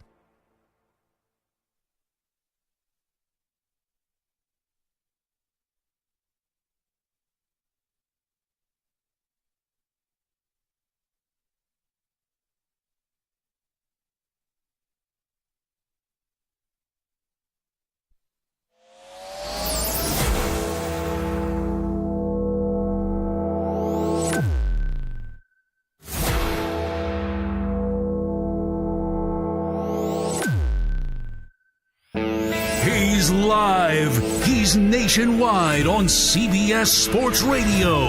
This is the Zach Gelb Show. And away we go. Hour number 2 of our radio program. That's right. It is the Zach Gelb Show, coast to coast on CBS Sports Radio. Coming up 25 minutes from now, we will chat with Jay Gruden, the former NFL head coach with the Commanders and was an offensive coordinator with the Cincinnati Bengals. We'll get his thoughts around the NFL from another busy Week 8 that will wrap up tonight with Stu's Las Vegas Raiders visiting the Detroit Lions, and we'll see if the Lions could bounce back from a pathetic performance where they got blown out and didn't even show up against a really good football team in the Baltimore Ravens. Jimmy G will play tonight. There was a big meeting during this last week with the Raiders, and they had an airing of grievance, and you had Devontae Adams and Josh Jacobs and Max Crosby say some things about the coaching philosophy of Josh McDaniels, and now the Raiders are supposedly singing Kumbaya with one another, and they're holding hands, and they're walking together, and everything's going to be wonderful for the Las Vegas Raiders. Stu, this probably means your football team just gets absolutely destroyed tonight when you have an airing of grievances, and the next thing you know, the reports are that everything's supposed to be all positive, and now the Raiders are all seeing eye to eye. I just don't buy that one meeting fix all the problems with the Raiders. Yeah, I would not be shocked if they lose by 3 or 4 touchdowns. Yeah, wouldn't shock me whatsoever. I do love Devontae Adams tonight, though, to get into the end zone because he's been complaining. So that means they're going to force feed him the ball. And I saw that his odds earlier today were at plus 150 for an anytime touchdown. Anyway, let's get to 3 college football takes from the weekend that was in college football. Take number 1. We need a Washington-Oregon Pac-12 championship game. The best game I saw this year in college football so far was Washington and Oregon 3 weeks ago, where it was back and forth between Heisman hopeful Michael Penix Jr. and also another Heisman hopeful in Bo Nix. That was a heavyweight fight between 2 younger coaches getting both their first big-time head coaching jobs, with Kalen DeBoer with the Washington Huskies and then Dan Lanning with the Oregon Ducks. If you recall, the way that game ended, it looked like we were right on the precipice of seeing overtime. All Oregon had to do was hit a chip shot field goal. They missed the field goal, and Kalen DeBoer, Michael Penix Jr. Embrace at midfield, and they end up winning the game on that missed kick right at the horn, and Washington gets a big win and asserts themselves as the favorite in the Pac-12, and hopefully the team that represents the Pac-12 in the college football playoff from that victory. But since then, and I don't want to crush Washington, but they've looked vulnerable. They just survived up against Arizona State, 15-7. They had to grind one out against Stanford, 42-33. I know Stanford a few weeks ago in Colorado was taking a hit, but Stanford was down, I think it was like 29-0 or whatever the score was, and Colorado came back. So Stanford, with a new coach, work in progress. You know, I'm not going to sit here and tell you Washington all of a sudden stinks when they're 8-0, but you go from a big emotional victory up against Oregon, and when you get a win like that with how much that game was hyped up to be, and you got to remember both Washington and Oregon were coming off byes, so it was an extra week of hype leading up to that matchup between Oregon and Washington. Yeah, I think it's safe to say the last 2 weeks, Washington has exhaled. Now, just because you exhale doesn't mean you're going to drop games, but you have a possibility of dropping games when you take your foot off the gas pedal. Now, timing-wise for Washington, even though USC has not been good, and USC has dropped 2 games, and they almost dropped the 3rd in a row this weekend, but they found a way to pull it out. For Washington, I believe Caleb Williams coming in now, and you have a matchup against USC and Lincoln Riley just with the pedigree and the way that we view USC going into this season.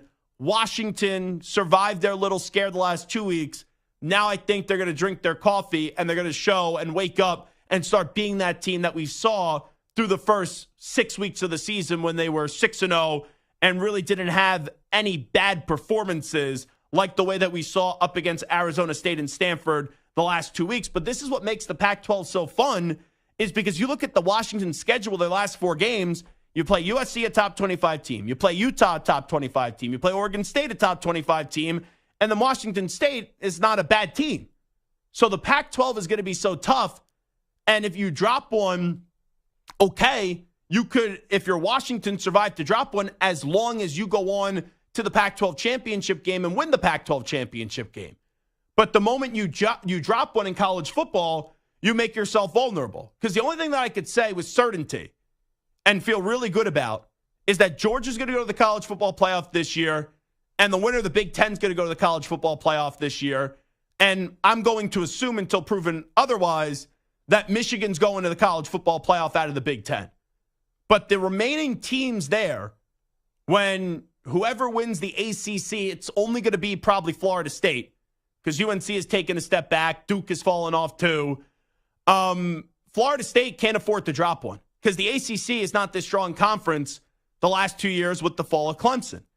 You look at the Big 12. We'll get to Oklahoma in just a second, but Oklahoma beat Texas, And now Oklahoma the last 2 weeks look human, and they exhaled, and it came back to bite them this past week up against Kansas. So if it's a one-loss Pac-12 champ, they should be good, especially since the Pac-12 has been the best conference in football. But you don't want to leave it up to the college football committee. But getting back to the take of I want to see a Washington-Oregon Pac-12 championship game, because there's one thing to see the game played, and that game was back and forth so close, and you just had a kick that didn't go in that would have extended the game and got the game to overtime. Oregon, since losing that game, and they lose 36-33 to Washington, they beat Washington State 38-24, and then this past weekend, they go into Utah, where Utah, never loses. And we all know the respect that we all have for Kyle Whittingham as a coach, and he is a top 6, top 7 coach in college football, the winner of the Pac-12 championship the last 2 years, and got off to a 6-1 start without Cam Rising. Well, Oregon walks into Utah this past weekend, and they beat the crap out of them. That wasn't even a game. That was my favorite bet of the college football slate this weekend. Because so many people, and I love Utah, I love Kyle Whittingham, but so many people, all they did was just talk Utah, Utah, Utah, Utah, and it was like, well, Oregon's a more well-rounded team. And Oregon is elite on both sides of the ball in all three phases, you would think, of the game on paper. And Oregon walked right in, and even though I put a nice wager on the Ducks -6.5, I didn't think it would be that easy. So now, after that matchup, with Washington showing that they're human and they're vulnerable, even though they've been winning the last 2 weeks, I look at Oregon and the juggernaut that they are with California, USC, Arizona State, Oregon State. Oregon should win out. And Oregon should be in the Pac-12 championship game, and they go up against Washington. And imagine if that happens for the committee, where Washington has no losses. Let's say Washington survives, and they have no losses going into the Pac-12 championship game, and then they lose to Oregon by, let's say, a field goal, who they beat earlier in the season by a field goal. It would stink, but it would be all about the timing, and most likely Washington would be left out because you're only going to get one team in from the Pac-12. Maybe you get two, depending how it shakes out. Last year, right, we saw 2 Big Ten teams get in. We've seen 2 SEC teams get in before, but in all likelihood, only one team from the best conference this year in college football in the Pac-12 is going to get in, fair or not. And it would be crazy if they don't get blown out in the Pac-12 championship game, Washington, and let's say they lose by 3 points to Oregon, they'd be SOL and they'd be out of the college football playoff. Either way, that was the best game this season, and I want to see it again in the Pac-12 championship game between Washington and Oregon, just because Oregon the last 2 weeks has really took it to a different level after losing that game by a field goal to Washington.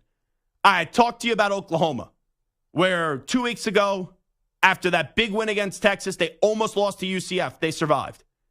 And then they go to Kansas and they lose to Lance Leipold. I take you back to 2020, Les Miles' final year as the coach of the Jayhawks. They were 0-9. Lance Leipold comes in. He goes 2-10. Last year, they had a really good season. They were 6-7. And this year, they're 6-2. Lance Leipold, according to 24/7 Sports, some numbers from this game, Kansas's win over number 6 Oklahoma. That was Kansas's first win over Oklahoma since 1997. That was Kansas's first top 10 win since 2007. And that was Kansas's second top 25 win since 2010.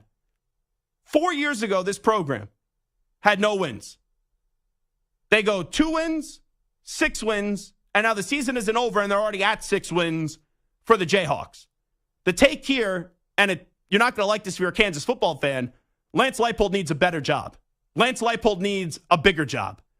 Because that dude is one of the great builders in college football right now, and he built very quickly. So you look at Michigan State, right, who got rid of Mel Tucker. Michigan State should be genuflecting to Lance Leipold and praying that Lance takes that job if they want to compete again in the Big Ten. And another job, A&M, I've seen enough of Jimbo Fisher. Jimbo Fisher has all the resources, all the talent. And the last 2 years, those teams should be playing a whole lot better. Now, the only reason why Jimbo Fisher still has a job as a head coach at Texas A&M is because of his buyout. But I'm okay, boosters gathering together and giving him his $60, $70 million that you owe him and saying goodbye at the end of the season. Don't let the door hit you where the good Lord split you. And look what Lance Leipold is doing at Kansas. What could he do at A&M with those resources? So you got to be careful. You don't just leave your job right now because you're always going to be, for the next 2-3 years, a hot commodity. You got to take the right job, but it's clear that Lance Leipold is going to be one of the hottest names on the market. And it's not like you're Kalen DeBoer right now where you have a really good job in Washington, or you're Dan Lanning where you have a really good job in Oregon. Where sure, you could leave Washington and Oregon, but how many better jobs are going to be available and how many better jobs you're willing to take? For Lance Leipold, there's a lot of better jobs. And ultimately, I don't want to say this in a bad way, but it's just the truth. You use Kansas as a stepping stone, but you've left it significantly better than where you found it. And ultimately, you'll go somewhere else. And finally, I know Ohio State beat Wisconsin, but I walked away from that game saying Luke Fickell is the right coach for the Badgers. And Luke Fickell, look, he took Cincinnati to the college football playoff. Now he has the resources of Wisconsin. But really, it's another game where Ohio State, yes, they've won, but they haven't impressed me. I know Ohio State's undefeated. I know Ohio State, that season's coming down to that game, the game, Thanksgiving weekend up against the Wolverines in the Big House, the game that I'll be in attendance for. Ohio State, the only impressive part about that team this year, the two impressive parts, we all know Marvin Harrison Jr., he's great. He's their offense. But their defense has taken a step in the right direction. But offensively, in their two biggest games of the season, they have not played well. Where Notre Dame, they were lucky to win, and that offense did not play well up against Notre Dame. And then even up against Penn State, that game was kind of like Jets-Giants a little bit, where it set football back a while with Kyle McCord and Drew Aller both not having good games. So when I look at the Buckeyes, and they're on the road in a tough environment, you're going to Wisconsin territory, Camp Randall, jumping around, all that stuff, that offense and Kyle McCord doesn't click for me. And it doesn't register that this team is going to find a way to beat Michigan this year. So the more I look at Ohio State, the more and more I say, and maybe McCord puts it together in the biggest test of the season, but I ultimately believe their quarterback is going to hold them back. And you could legitimately argue, and I know the AP poll doesn't reflect this, and we'll see when the college football rankings come out tomorrow where they are. And they'll be in the top 4, I think, of the college football playoff poll, and there are 3 right now in the AP. But I can make a case that there's 6 teams that I trust more, or 5 teams that I trust more than Ohio State this year. I trust Georgia more, I trust Michigan more, Florida State more, Washington and Oregon more. So if I was doing the rankings, I would put Ohio State right now as the 6th best team in the country. That defense is really good. Marvin Harrison Jr. is great. He's going to be the first non-quarterback taken in this upcoming draft in April when the draft goes to Detroit. But that quarterback better make big progress in 2-3 weeks or else they'll lose to Michigan once again. So those are my 3 college football takes. Not impressed by Ohio State's offense this year. Lance Leipold is going to get a bigger job and needs a bigger job. And also, we need a Washington-Oregon Pac-12 championship game. All righty, we'll take a break here on the Zach Gelb Show on CBS Sports Radio. We'll come on back. We'll go around the NFL with former NFL head coach Jay Gruden. You're in a 5-minute break.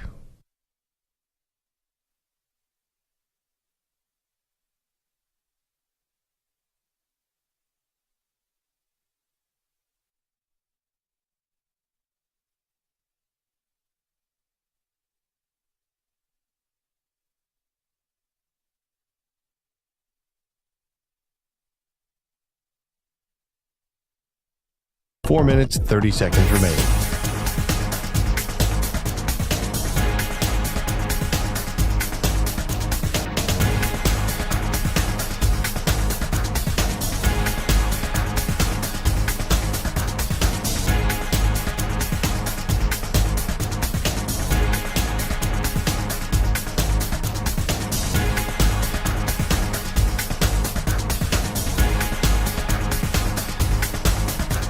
Four minutes remaining.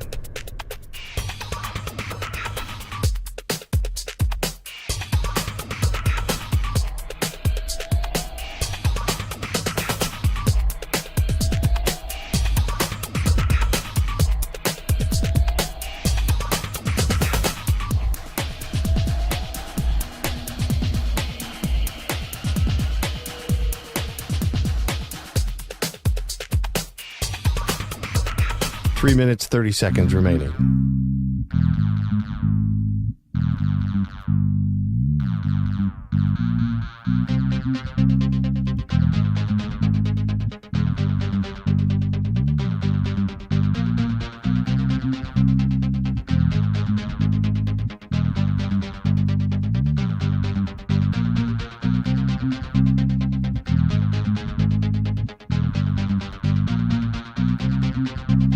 Three minutes remaining.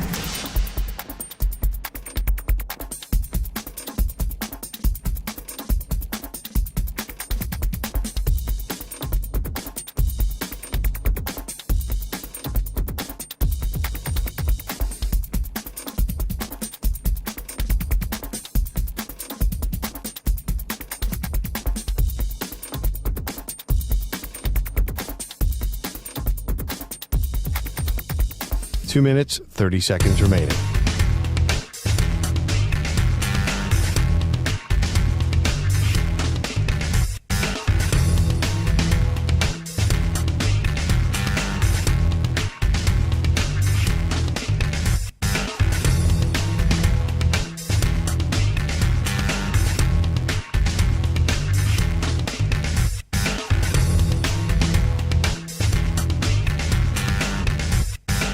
Two minutes remaining.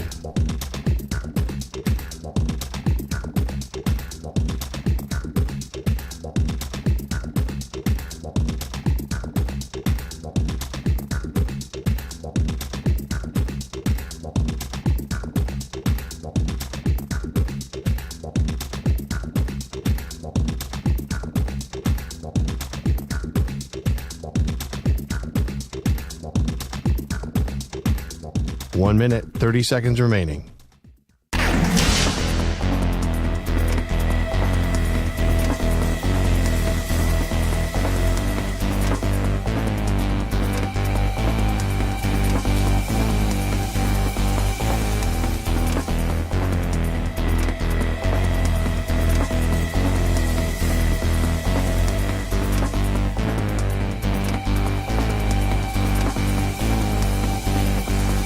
One minute remaining.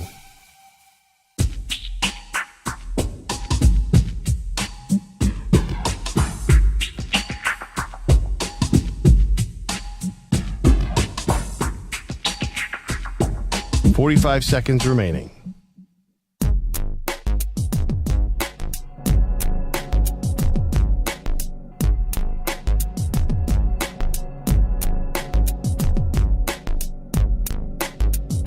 .30 seconds remaining.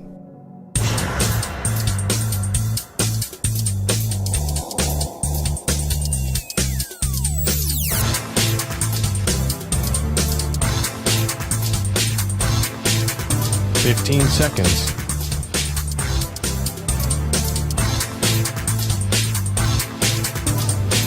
Break ends in 5 seconds.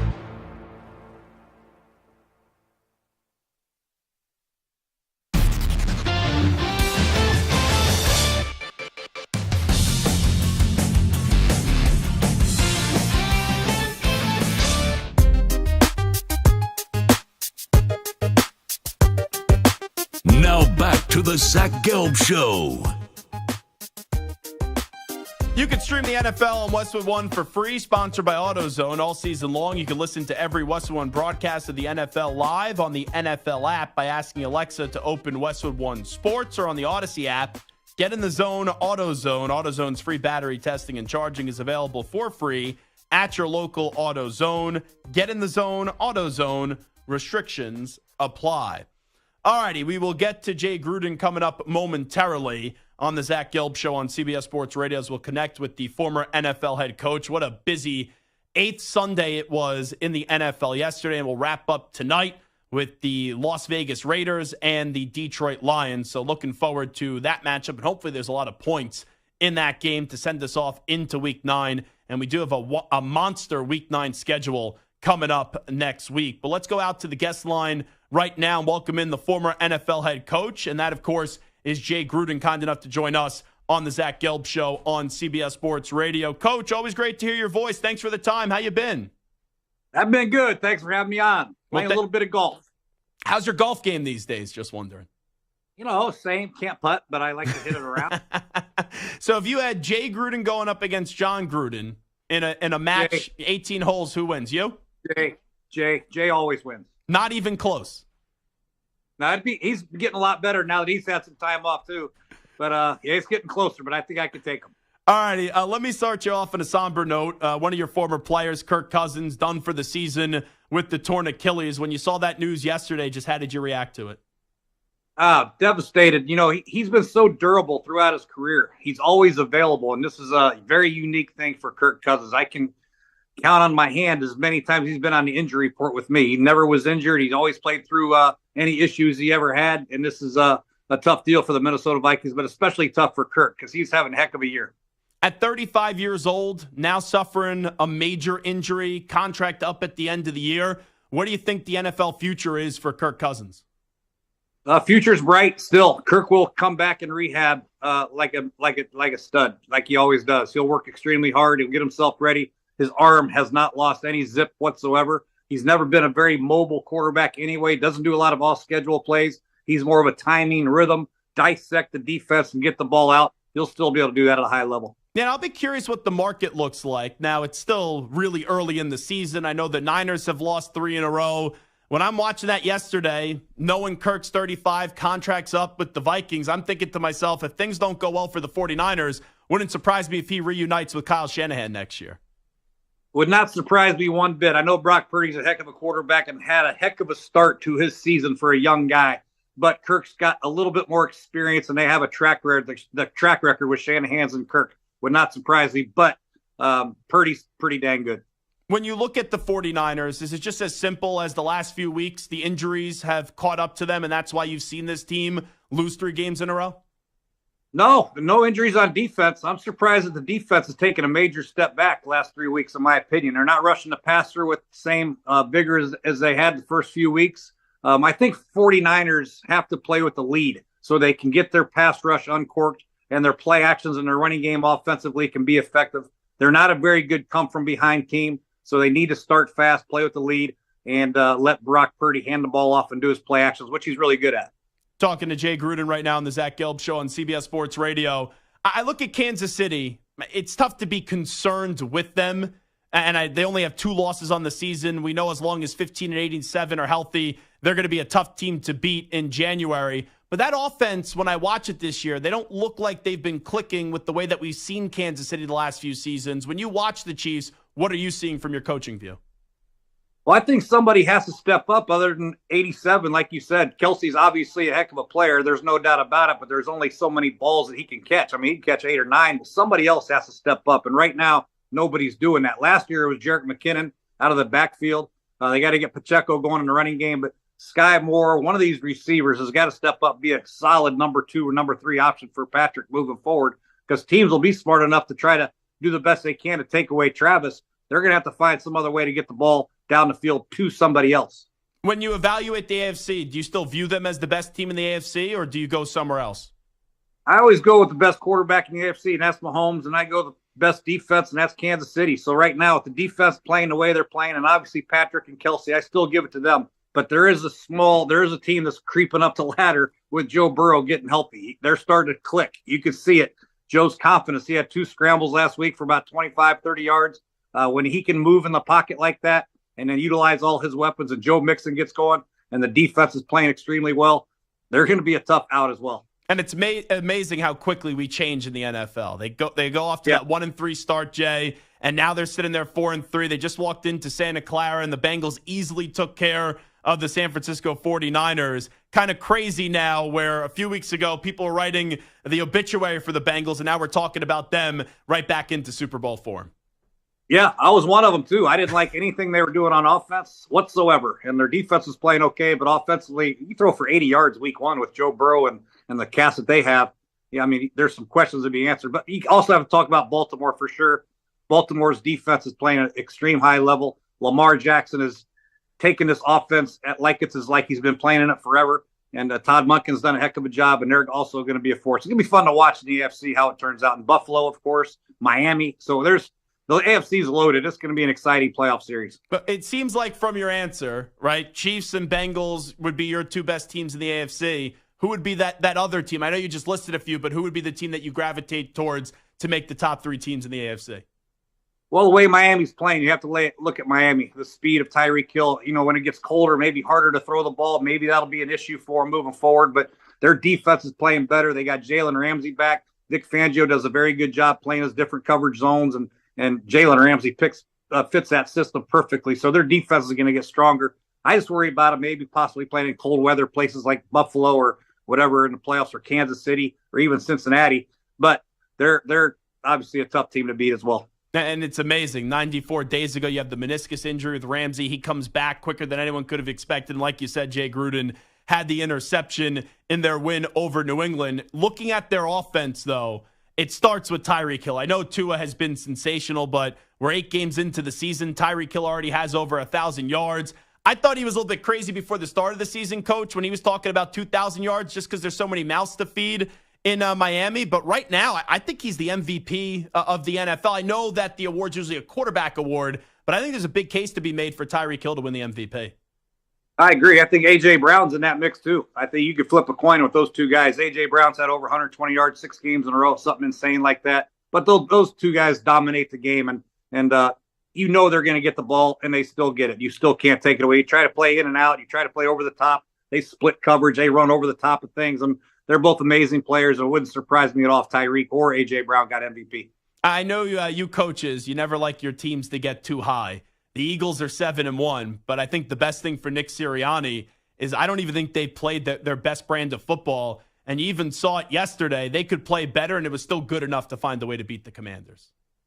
Yeah, they scored 38 points, I believe it was, and they fumbled twice inside the 5-yard line. That's pretty impressive. That doesn't happen very often. I mean, their offense is clicking, and Jalen didn't even use his legs. He only had 6 yards rushing. So for him to be able to beat you like that with his arm only is impressive. For defenses moving forward to try to defend Philadelphia, it's a problem. And defensively, they got to pick it up. They got to get their secondary stabilized. They've had like 6 or 7 different rotations moving in the last 7 weeks. So they got to get it stabilized, but they'll be fine. Their pass rush will get going, and Philadelphia is not by far, but I think one of the top 2 teams in the NFC. And with the way that the Commanders on the flip side aren't performing well, new ownership coming in, I think we're all expecting Ron Rivera at the end of the season to unfortunately lose his job. A name I've been throwing out there has been Jim Harbaugh, especially what's going on with Michigan right now and possible sanctions coming. Who knows if the NFL would punish him as well. There's one report over the weekend. Could you see Harbaugh jumping back to the NFL, and do you think the Commanders would be a good fit? I can see him jumping back in the NFL, but I don't know if he'd be a good fit or not. I think they need to go elsewhere personally. But, I think Ron's still got a lot of season left. They have a very young quarterback, Eric Bieniemy and Sam Howell, working a little bit better. They had a much better outing this week than they did last week against the Giants. So as long as they keep showing progress, Jack Del Rio's got to get that defense playing better. If they can make a run here late in the season, my second year I was about to get fired. We were 3-5, I think it was. We won 6 or 7 games in a row and made it to the playoffs. So there's still a lot of football left, but they do have to perform better. As far as the replacement, who knows? And you know what it's like to be in a toxic situation and have all the people talking about your future and then maybe problems going on in the locker room as well. Let me ask you about the Raiders. There was a report last week that they had this team meeting and they had some airing of grievances. Not an easy matchup tonight for the Raiders going up against the Lions, but what do you look for from the Raiders tonight with so much going on inside that locker room where it seems like there's a lot of frustration with a lot of players and the coach, Josh McDaniels? That's usually the case when your team's not winning. I think if you just go pull every team that's losing right now with the losing record, there's frustration. You saw Jonathan Allen with Washington last week, and there's a lot of things like that. It's good to get it off your chest and air out your issues, but you got to come out and play. Each unit has to do their job. It's going to be good that they get Jimmy G back. That'll be a huge help for them. It wouldn't surprise me if they come out and play very hard, but they have a long way to go. Defensively, they struggled mightily against the Bears last week. They couldn't tackle. They weren't running to the ball, but this is a different week. The NFL knows it's a 1-week league, 1 day at a time league, and you never know what Raider team is going to show up. Wrapping up with Coach Jay Gruden right now on the Zach Gelb Show. I loved what I saw yesterday from Will Levis, and it was impossible to not feel great for him, especially getting embarrassed on draft night in the green room, falling out of the first round. Eventually lands 33rd overall with Tennessee. But to throw 4 touchdown passes yesterday, yeah, sure, it helps when you have DeAndre Hopkins, but someone still got to deliver the football. That was pretty impressive by the Tennessee quarterback. incredible for your first game to come out and just air it out like that. And that's kind of been his MO. He's always, everybody knows he's got that big, strong arm, can move around a little bit. But to see him do it and have the success in his first game out, it's impressive. Now he's got to go out and do it again next week, because you know how the NFL is. If you go out next week and have a horrible game, they're going to get on you. No doubt about it. Since you were with the Rams last year as a consultant, that team has not bounced back this season. There was concerns of how good they could be. Puka Nacua is having a great season. Now Stafford's dealing with that thumb injury. Where's the confidence level, someone that you know very well in Sean McVay, to eventually get this ship moving back in the right direction with the LA Rams? Well, they have to obviously have some drafts and get some players in the draft. They haven't had a good draft pick in a while, and that hurts your team. They went out and traded for Stafford. They went out and traded for Jalen Ramsey, who they had to get rid of, and Aaron Donald's got a huge contract. Obviously, Cooper Kupp. They have to get some more players around Matthew Stafford, Cooper Kupp, and obviously Aaron Donald. Right now, they just don't have the bodies, the pro NFL caliber bodies across the board right now. That'll come. It'll take a couple years, get some young guys a little bit more experience. Hopefully Stafford gets healthy, get Cooper back to his 100%. Puka is a great addition for him, but they have some holes that they need to fill and fill them fast. Last thing I want to ask you, just because I read this story a few weeks ago, there's been speculation about the Steelers' offensive coordinator, and one writer suggested that maybe your brother would take over if Mike Tomlin fired Matt Canada. Could you see your brother making a return to the NFL and being an offensive coordinator? Because when I saw that a few weeks ago, Jay, I'm like, I can't see John Gruden not being a head coach. Yeah, no, I think that's pretty much speculation right there. That's one of those reporters who wanted to get more Twitter followers or something. That's not going to happen right now. John's doing his own thing right now. He's got his own personal issues he's dealing with right now with the league, and I'm sure once they get taken care of, he'll come in smoking somewhere. But I would seriously doubt to be offensive coordinator. And then one more quickie here. When you get to Derek Carr, who he's worked with, still works with, and knows very well, Saints have been up and down, but now they're 500. Do you think they'll find a way to win the NFC South, or do you look at another team to emerge from that division? It's wide open, right? I mean, who else is there? Tampa Bay, Atlanta, Carolina. I mean, it's wide open. I think the NFC South should go through New Orleans because of Derek Carr's experience and presence. Once he gets the young receivers doing what they're supposed to do, he gets on the same page with Michael Thomas, getting Alvin Kamara back, more consistent basis will help a lot. And they do have a good defense. So I definitely think New Orleans Saints wins that division come the end of the year. Well, Jay, hit him straight. Always appreciate it when you jump on board with us. Thank you.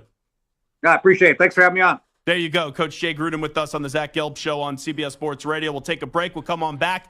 5 questions, 5 answers. We'll get to a little onside, offside when the Zach Gelb Show returns after these short messages. But first up, with the latest CBS Sports Radio update, here is the Ackman, Rich Ackerman. CBS Sports Radio.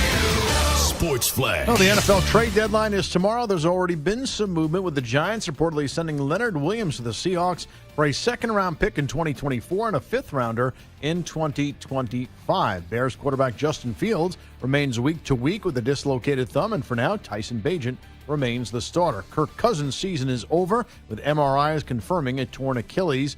Falcons' Grady Jarrett suffered a season-ending torn ACL. The Steelers have already ruled out Minkah Fitzpatrick for Thursday night, but quarterback Kenny Pickett has a chance to play despite injured ribs. Rashawn Gary gets a 4-year extension from the Packers. The Lions host the Raiders to close out Week 8. Detroit came back to earth last week with a loss to the Ravens. Jimmy Garoppolo expected back tonight for the Raiders. The World Series resumes with Game 3 in Arizona. The Diamondbacks could easily have been up 2-0, but they settled for a split with the Rangers in Texas. Rookie Brandon Pfaadt will start tonight against 3-time Cy Young Award winner Max Scherzer, who has struggled in the postseason. I'm Rich Ackerman. CBS Sports Radio is everywhere, Perloff, at home, in your car, and, of course, on your phone and tablet. Maggie, you can find us on your local affiliate, Sirius XM Channel 158, or the free Odyssey app.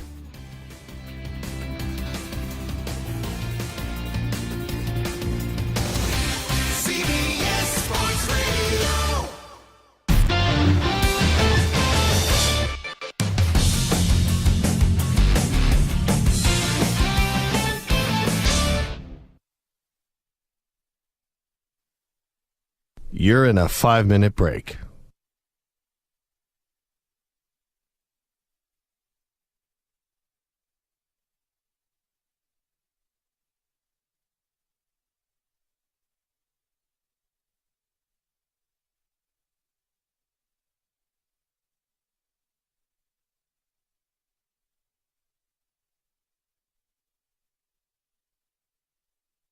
4 minutes, 30 seconds remaining.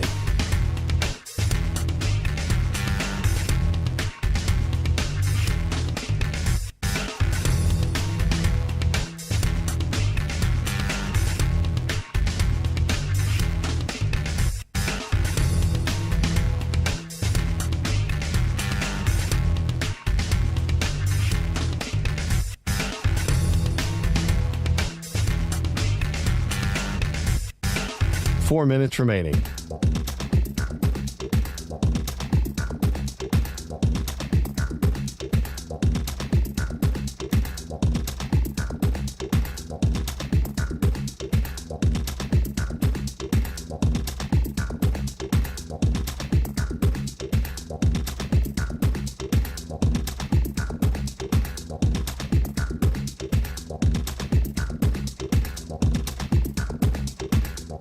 Three minutes, 30 seconds remaining.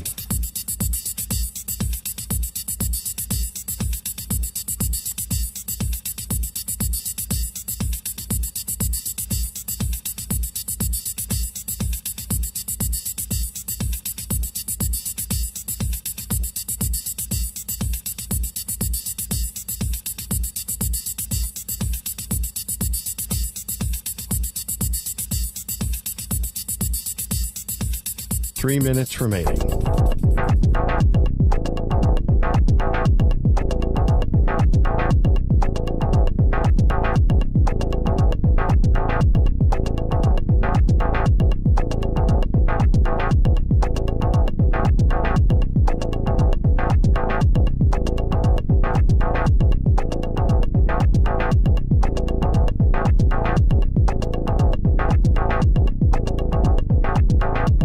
Two minutes, 30 seconds remaining.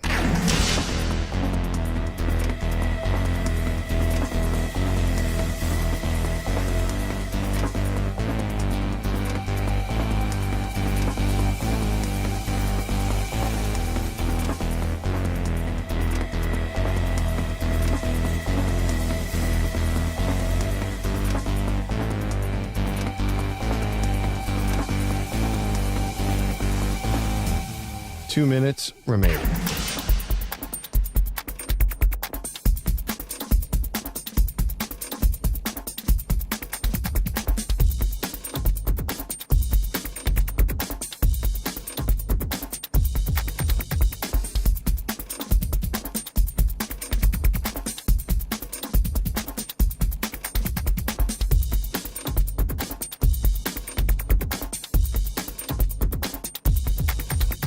One minute, 30 seconds remaining.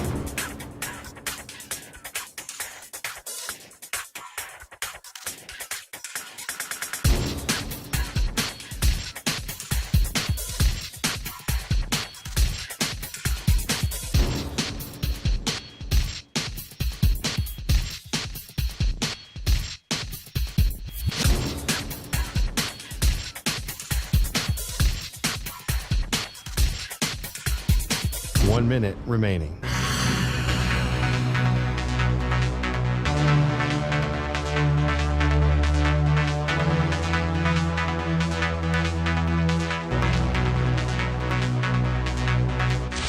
Five seconds remaining.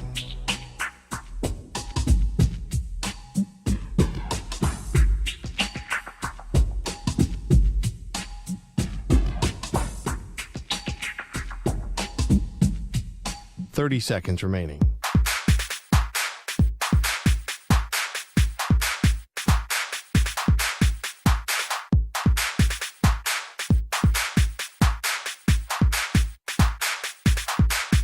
Fifteen seconds.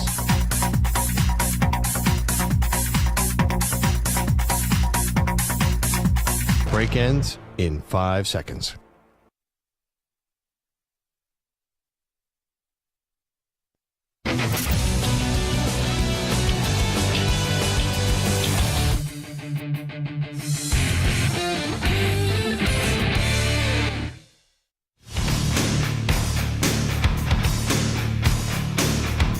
Live. He's nationwide on CBS Sports Radio. This is the Zach Gelb Show. It's time for Texas A&M to cut bait with Jimbo Fisher. Jimbo Fisher is really the John Gruden of college football. He's an overrated coach who's living off one championship.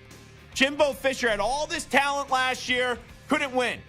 This year, going up against Miami. You're a better team than Miami, and Miami punched you in the mouth. Jimbo Fisher stinks. You got to pay him the money, hold your nose when you do so, and say, don't let the door hit you where the good Lord split you. Here's your host, Zach Gelb. All righty, it's the Zach Gelb Show on CBS Sports Radio. Before we get to onside, offside, we got confirmation from Eagles coach Nick Sirianni via Elliott Shore Parks. I don't know if you guys saw this yesterday, Samter or Stu, and I'm bringing this up on the fly. So Kenneth Gainwell and the Eagles, they had some fumbling problems yesterday. And Gainwell, I saw this going viral during the game, but I go, oh, maybe it's photoshopped. You can't believe everything that you read, especially on Twitter these days. And it was a DM between a fan and Kenneth Gainwell, and the fan wrote to the Eagles running back, hold on to the football, you bleeping bum. And then at halftime, the photo was of Gainwell responding, little boy, don't text me. And then the fan responded, get off your phone, just use some glue. I'm trying to win it all. Keep grinding, though. And there was no response from Kenneth Gainwell after that. Two things. I don't love fans messaging players like, oh, you bleeping stink, blah, blah, blah. I think that's just petulant. But it's amazing to me that not only did Kenneth Gainwell respond, but he responded at halftime of the game. I thought for sure that this was a fake news story, that this was Photoshop edited. But according to Elliott Shore Parks, Nick Sirianni said the Eagles spoke to Kenneth Gainwell about his interaction with the fan at halftime of the Commanders game. So that's wild that an NFL player, and I know how much, right, younger people, I'm in that bracket, we're addicted to our phones and we grew up in this social media era, all at different levels.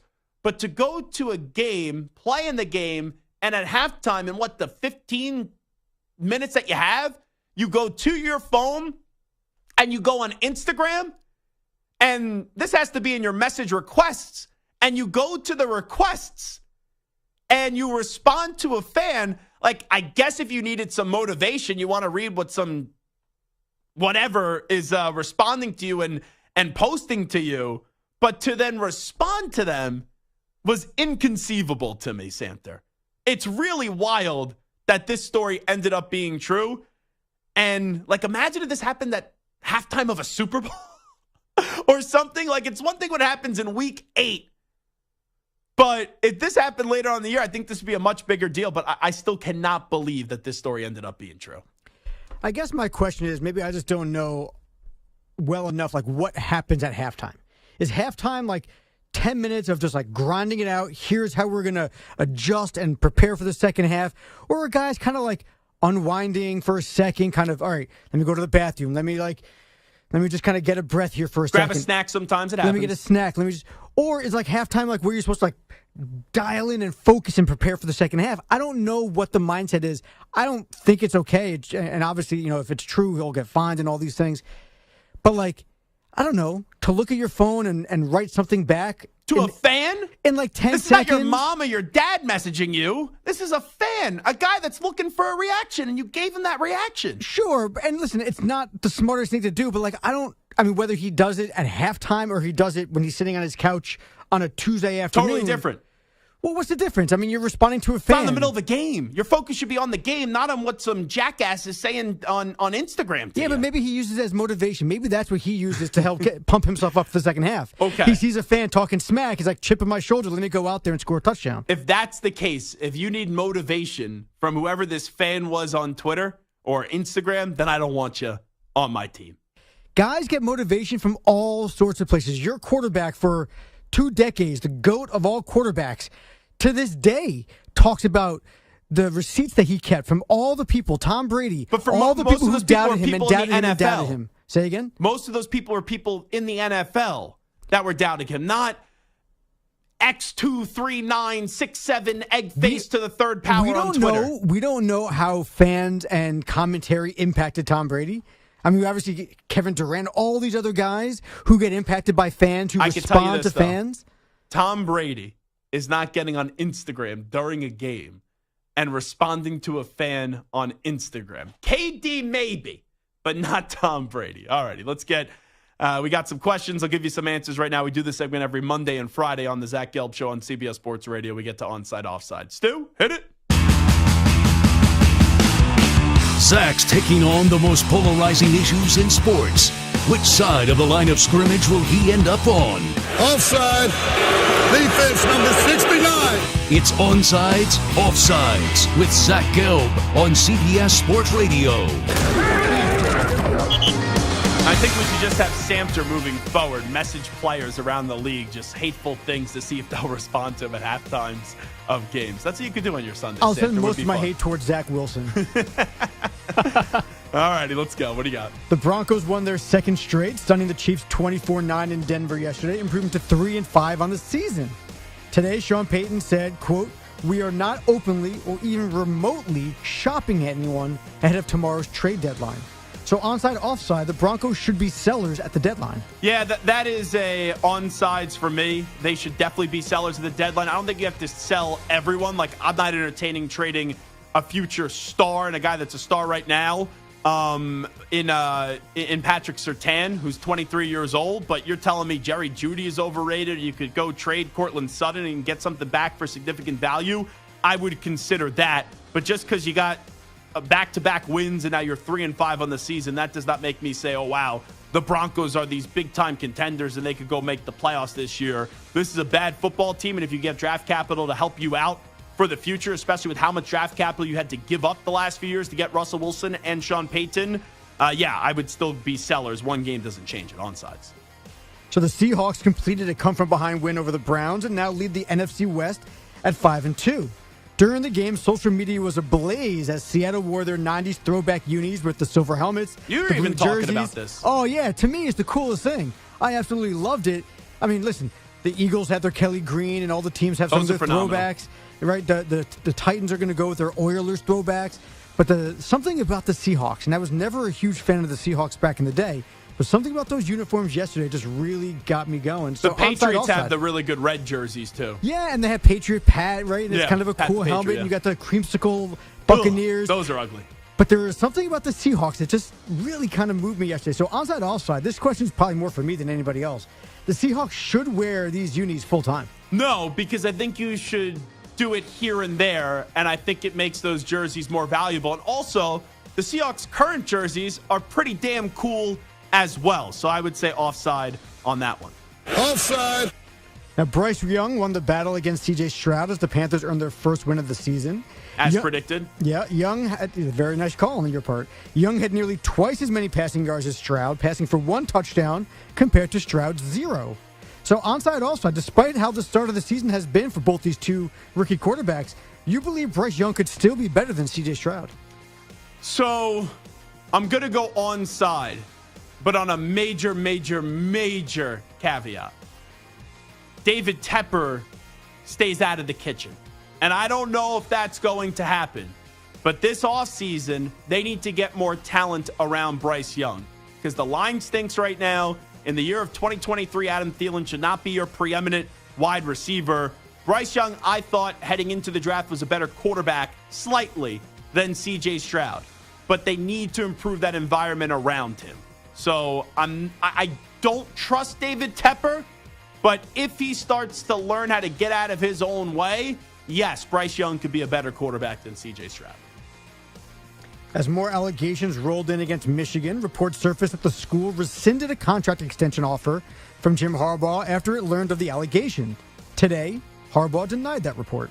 Jim, there was a report last night that you had a contract offer rescinded. Can you say if that's accurate or not?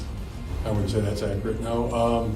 The university has a policy. I think they made a statement right there. Yes. Of the policy on contracts and publicly talking about them. They don't comment about them until after they're done. So onside, offside, Michigan should give Harbaugh the extension now. So if you give the extension to him now, you could either make sure he's your coach for the long term, or if you give him that extension, you could really annoy the NCAA even more because it's a big middle finger to the NCAA. With that being said, the objective for Michigan should still be in this story that I'm not saying it's not important. I'm not saying there shouldn't be some punishment, but I think it's getting a little bit blown out of proportion here.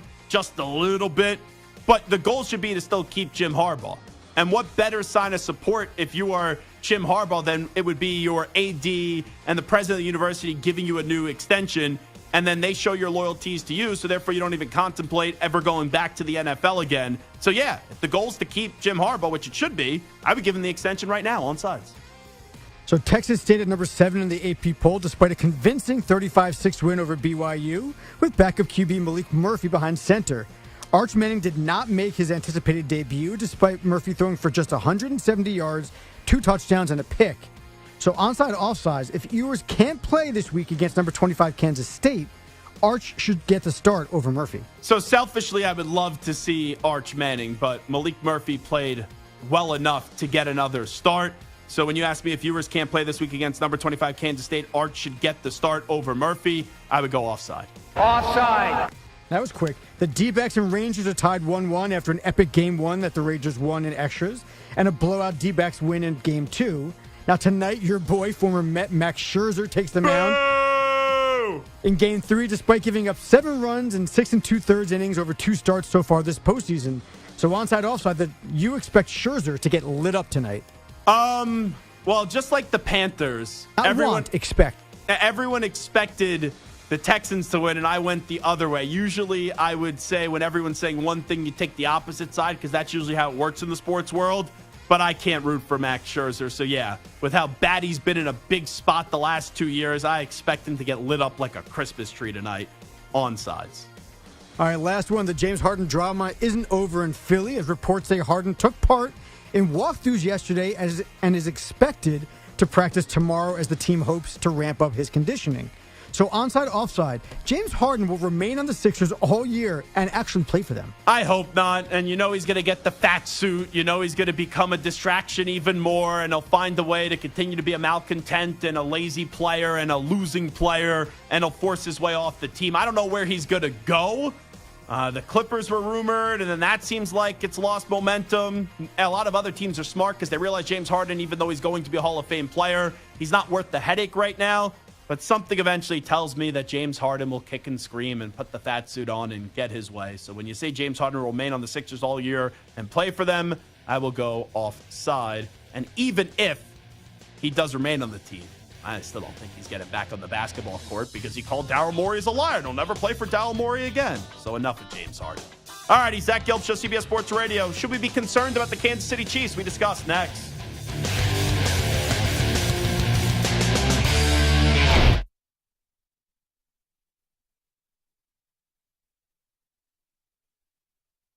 You're in a 5-minute break.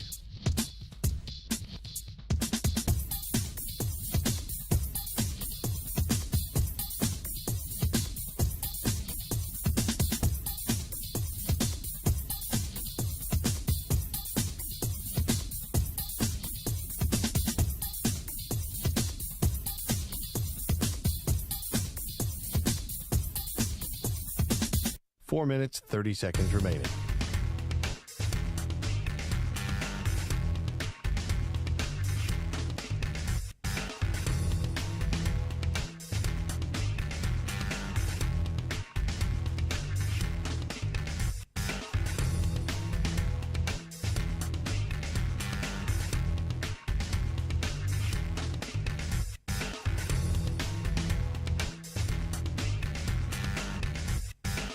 Four minutes remaining.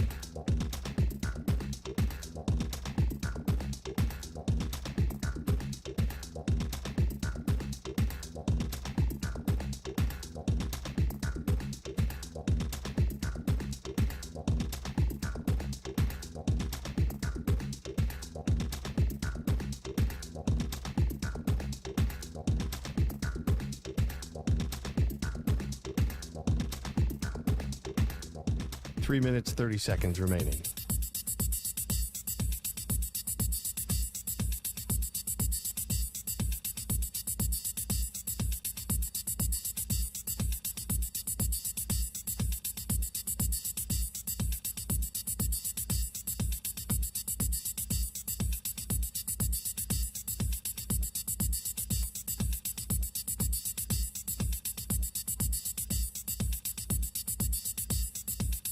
3 minutes remaining.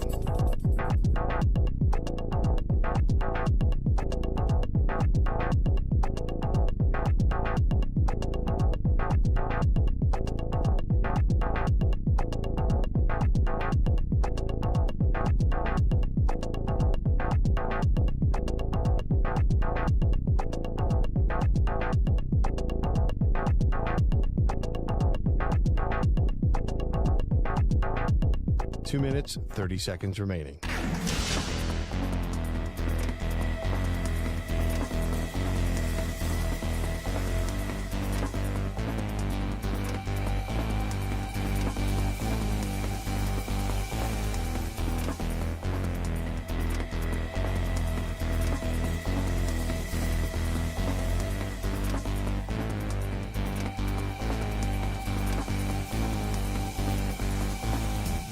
Two minutes remaining.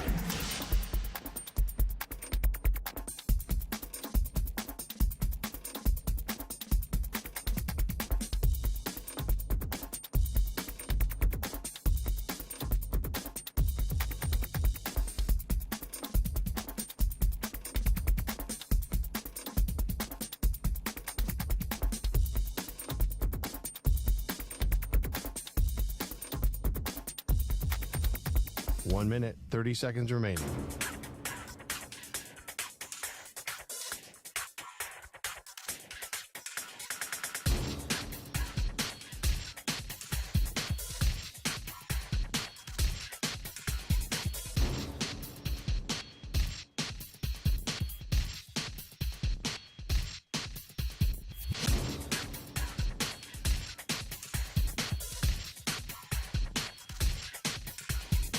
One minute remaining.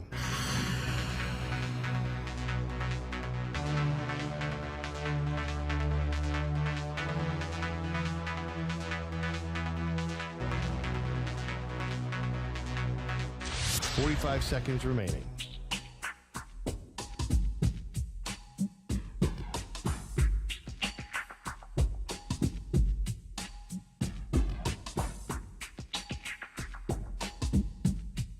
Thirty seconds remaining.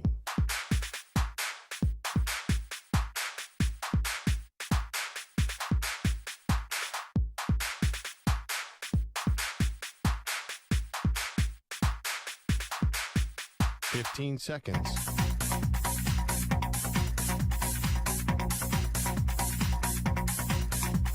Break ends in 5 seconds.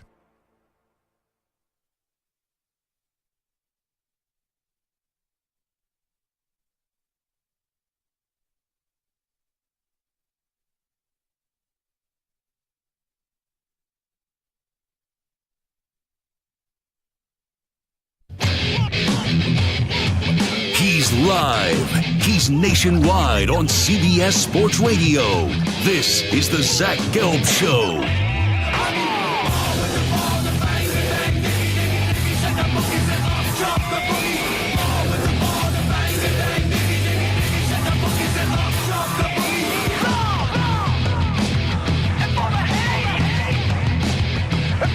Here's your host, Zach Gelb.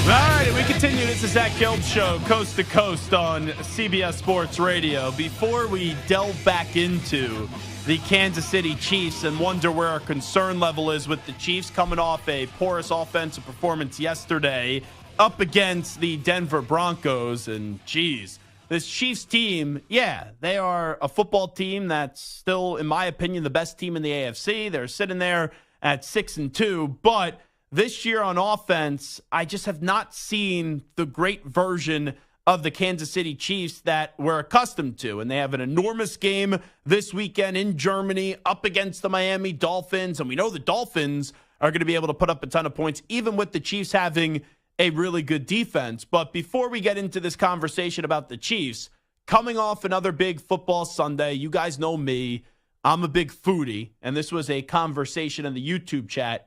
I got to know, after watching an entire days of football, what you guys did consume for dinner last night, because I had something that was pretty good. So, Stuart Kovacs, let me start off with you. What was for a Sunday night dinner last night? in the Kovacs apartment? My girlfriend made stuffed peppers, so we had that. Stuffed peppers. I wasn't expecting stuffed peppers. It was very still. good, and I had some for lunch as well. That's delicious. It's always great when you have a good dinner, then you get some good leftovers the next day, especially when the meal is good. Like when you have leftovers and the meal stinks, there's like nothing worse than having leftovers the next day when the meal was like, ugh. But you're like, oh, I have so much food, and then I got to eat it again. Samter, what was in the Samter's residence last night for dinner?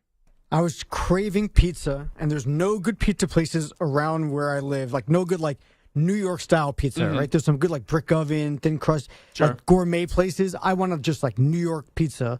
So I drove my ass over here to Carmine Street, went to Joe's, picked up a nice large cheese pie, and that's what we had for dinner. That was it? Just cheese, no topping? No, when I go to Joe's, there's nothing on it. Just cheese. Just not perfect, plain cheese. No, they don't. Right out of my first mouth. of all, Joe's does not do that. Yeah, because they're a pizza place. Yeah.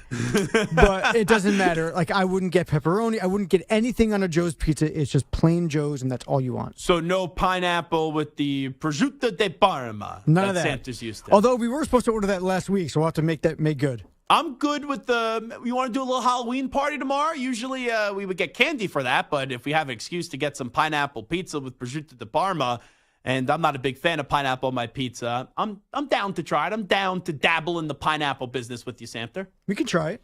Okay, so let's order it tomorrow. You know where it is. I'll give you my credit card. You order it up, and we'll get a good pizza pie here. Don't give me your credit card. Can we get some garlic knots with that, too? Sure. Yeah. Well, I don't know if they have garlic knots.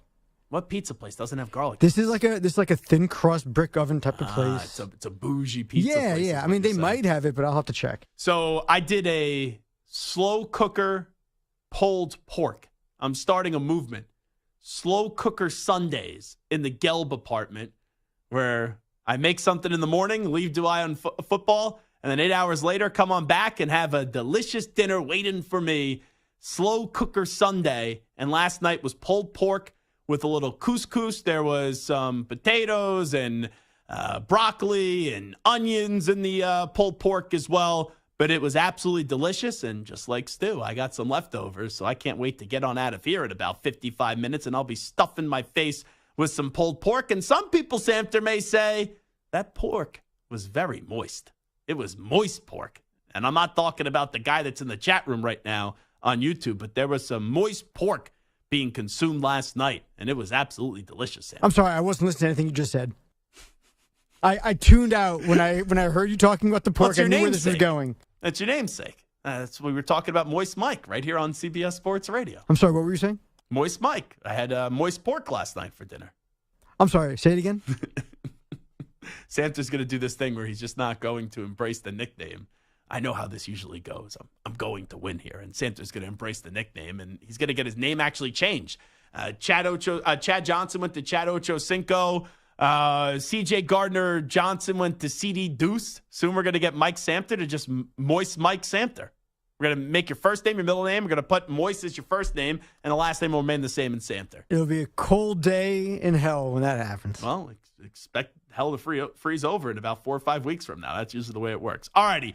Let's get to the Kansas City. How about those Chiefs? So the Chiefs lost their first game of the season, but it was without Chris Jones. It was without Travis Kelce as well. Then Travis Kelce started dating Taylor Swift. The next thing you know, the Kansas City Chiefs started to win all these games. They go down to Jacksonville. Jags only score 9 points. They score 17. They beat the snot out of the Chicago Bears 41-10, which was like, so what? They just survived up against the Jets 23-20. They just survived and got some help from the officials, beating the Vikings 27-20. Sloppy game against Denver 19-8. All right, the offense picks up a little bit against Brandon Staley's disgraceful defense, where the Chargers need to play the Bears to basically get a blowout victory. And the Chiefs were able to beat the Chargers 31-17. And after weeks and weeks and weeks of the offense looking the offense being underwhelming, and Zach Gelb sitting here on CBS Sports Radio saying, I'm not that concerned. You got a really good defense. The defense is playing well. That's a positive for Kansas City. Usually their defense slow starting to the year, first 8-9 weeks, and then they start to get serviceable. So if you're going to sacrifice some offensive success and get the defense rolling, the defense winning games from the start, I could live with that. But then the performance yesterday against Denver, I got to be careful with how I say this, because I don't want to say it's like, oh, wow, the Chiefs can't win a Super Bowl, or, oh, wow, the Chiefs can't get to a Super Bowl, because I still do believe that the Chiefs right now are the best team in the AFC, because no one has really taken the baton when a team like Kansas City is vulnerable and run with it.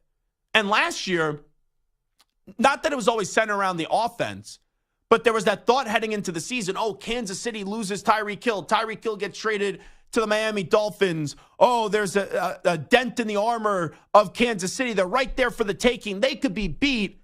And last year, Kansas City gets the AFC title game. They beat the Bengals, who they lost to 3 times prior. They get to the Super Bowl. Even with being down by 10 points, they still found a way to win a Super Bowl. And going into last year, my comment and my commentary on the Chiefs was never, they can't win a Super Bowl without Tyreek Hill. I never said that. But my concern was, without Tyreek Hill, we've all grown accustomed to the Chiefs getting down early in big games, and then in a blink of an eye, this roaring comeback, this resilient comeback, and this unbelievable comeback. And my thought last year was, when you don't have Tyreek Hill, that loses the big play ability, and it loses your ability to quickly come on back. And I was proven wrong, even though I did not doubt saying that Kansas City couldn't win a Super Bowl or get to a Super Bowl. It was just how they were going to win it. And in the Super Bowl, they basically gave me the middle finger, where the Eagles are up by 10 points, and then, right as you know, in a snap of a finger, Chiefs get the lead. Chiefs end up winning the game. But this year, it is crazy how we're 8 weeks into the season. Some people say Mahomes is the MVP of the league. I don't think he's the MVP of the league this year, because everything has to go perfect for Patrick Mahomes to win the MVP. But still, no one else in the AFC has taken the baton and run with it. It looked like it was the Miami Dolphins, but then in their 2 biggest games of the season, Miami lost to Philadelphia and Buffalo. Buffalo has been up and down. The Jaguars have now gotten back on the right track, but I can't say it's the Jaguars when in week 2, they lost to the Kansas City Chiefs. You look at Cincinnati, slow start. Now they're back moving in the right direction. They're alive. The Bengals are back, but they still have work to do. The Baltimore Ravens, it's all dependent on the health of Lamar Jackson. Lamar Jackson stays healthy, the Ravens can beat anybody in the NFL. And nobody, and I mean no one else in the AFC West can contend with the Kansas City Chiefs. And that's coming off a loss yesterday inside the AFC West. I get that, where Denver defeated Kansas City, but stuff like that happens. I'm talking big picture here. These next 3 weeks, and there's a bye week sandwich in, usually Kansas City doesn't have big regular season games. What I mean by that, in what happens on the field changes your perception and view of them. But the next 2 weeks, they go up against high-octane explosive offenses, where this weekend they play in Germany up against the Miami Dolphins. We know what the Dolphins are on pace to do with Tua Tagovailoa, with Tyreek Hill, with Jalen Waddle, with Raheem Mostert. And they even haven't got back Devon Achane yet, who was off to this like crazy start before he got hurt and did go on IR. And he's got to be coming back soon, you would expect. They just got Jalen Ramsey back on the defense, 94 days when he tore that meniscus, and he makes an interception yesterday, albeit up against Mac Jones, who continues to show you why he's not a franchise quarterback. But then coming back from Germany, Chiefs right away go to a bye, and then right out of the bye, it's a Super Bowl matchup. It's a Super Bowl look back to a year ago, and maybe the Super Bowl once again this year. Monday Night Football in Kansas City, Chiefs and Eagles. And depending on how Kansas City performs offensively in their next 2 games, I think it's going to set the tone for the Chiefs and the way that a lot of people look at the Chiefs the rest of the season. Now, I don't expect the Chiefs to lose both of those games. I would say that they split, but it's not out of the realm of possibilities that the Chiefs lose to Miami just because they can't win in a shootout right now. And then coming off the bye, they lose to Philadelphia because we know how great the Philadelphia Eagles can be. And they're 7-1 right now, and they look like they're the best team in the NFL, and they still haven't even reached their apex yet. So all I'm going to say about Kansas City is I'm never going to sit here and say the Chiefs can't win a Super Bowl or the Chiefs won't represent the AFC in the Super Bowl this year. But if we go through this, where it's back-to-back years of saying the Chiefs are vulnerable, the Chiefs can get got this year, and they don't get got, then shame on the rest of the AFC. And I will never say then again that, the Chiefs could get got and the Chiefs maybe are vulnerable this season. But I thought Jay Gruden made a good point, and it's an obvious point. You need someone else to step up. Like, sure, Isaiah Pacheco's been good, but you need someone else to step up in the receiving department. Because 15 is so tough to stop. We all know how great Patrick Mahomes is. 87 is not only the best tight end in the game, he's one of the greatest tight ends ever in the history of the NFL. But you need someone else to take the baton. And that's something to monitor from now until tomorrow. I know the Chiefs just got back McCole Hardman and they got him back from the Jets, but he's not a dominant receiver. He's not someone that, yeah, sure, he gives you a little jolt, but he's not someone that you expect to be, oh, wow, here comes McCole Hardman to save the day for the Kansas City Chiefs. He's just familiar with the offense. And he muffed a punt. Yeah. That led to a touchdown. You're not wrong in that, but then the week prior, right, he gave that team a little jolt of energy too. So you've seen some ups and downs the last 2 weeks with McCole Hardman in his return to Kansas City. But I'll just go back to this. And I know this is probably more on DeAndre Hopkins, but DeAndre Hopkins talks about how much he wants to win, blah, blah, blah, blah, blah. DeAndre Hopkins, and every player is allowed to do this, he prioritized money and being the number one target. But I look at Kansas City, I would have taken less, and it's easy for me to say this, but I would have taken less. Now the question is how less, but I would have considered taking less to go to Kansas City, where you could still mentally say you're the number one wide receiver, even though we all know the number one target is Travis Kelce. Now, I don't expect DeAndre Hopkins to get traded tomorrow to Kansas City. And maybe Derrick Henry's available, but it seems no team is biting. And maybe they look for a running back to go get another weapon in there, and maybe it is Derrick Henry. But I want to see if Kansas City makes any moves from now until the trade deadline, and we're less than 24 hours away from that 4 p.m. Eastern time trade deadline tomorrow. I want to see if the Chiefs make a move. Because if they don't, this is what they got. And you better hope 87 doesn't get hurt. Clearly 15 can't get hurt. But one of these other guys, Kadarius Toney, Marquez Valdez-Scantling, Sky Moore, Rashee Rice, maybe it is McCole Hardman, Justin Watson, they got to go take that baton and run with it. And it's going to be a big storyline to watch because that offense, and it's wild that we're here 8 weeks into the season, has not played yet to the level that they're capable of. And I know people are going to say, oh, what about the Bears game? It's the Bears. The Bears stink.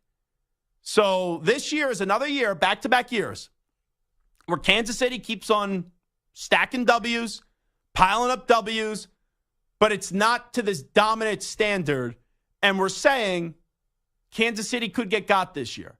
Is anyone in the AFC going to be able to do so?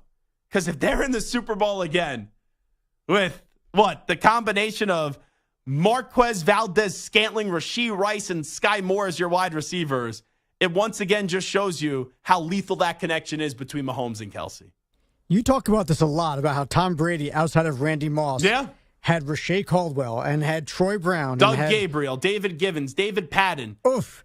And Chris Hogan, and Danny Amendola. And he did it year in and year out, year in and year out. If there's another quarterback who can do it, it's Patrick Mahomes. Sure. People, and listen, I say this outside of my Chiefs fandom. Mm-hmm. People continue to doubt the Chiefs. They did it last year. They do it year after year after year. Oh, well, this is the year the Chiefs take a step back. The Chiefs look at the regular season the way the Warriors looked at the regular season in the NBA. It's just kind of a primer. Let's just make sure we don't get hurt. Let's make sure that we don't screw anything up. We don't give away too much. Let's get the first seed or even the number 2 seed. And once the playoffs hit, we're going to turn it on and we're going to crush everybody. People doubt the Chiefs right now. Do it at your own peril. I agree with you. And especially, look how much you can actually doubt Kansas City this year. And still, I called them what? The best team in the AFC. And the second best team in the NFL. And it's the respect that they get and the benefit of the doubt that they get because of who the quarterback is, who the tight end is, and also who the head coach is. And maybe it's a underrated storyline here, but Eric Bieniemy no longer being their offensive coordinator. I know Matt Nagy is familiar with Kansas City, but it's a new offensive coordinator as well. Now, I know a lot of people roll their eyes at that, but great teams, they lose coordinators, and that happens, and you got to adjust to it. But you talked about the regular season not mattering. Yeah, kind of for Kansas City, it doesn't. You just got to be healthy. I will say, though, and I'm not saying he can't do this. I absolutely think he can do this. We've never seen Patrick Mahomes have to play a road playoff game come January. And that's going to, I don't even know if that's definitely going to happen this year. But these next 3 weeks where you have 2 big games against the Dolphins and then also the Eagles, that could pile up some L's because they lost the game yesterday that no one expected them to lose to when you lose to a team like the Denver Broncos. All righty, this is Zach Gelb Show on CBS Sports Radio. And yeah, right now I would say that the Bengals are the biggest threat to Kansas City. And look how funny that is. Right when you thought the Bengals were done at 1-3, now they're right there in the mix at 4-3 with a big game against Buffalo this weekend. All righty, we'll take a break. We'll come on back. We'll play some big calls from this past weekend, and we'll have some topics for you with No Huddle Offense. You're in a 5-minute break.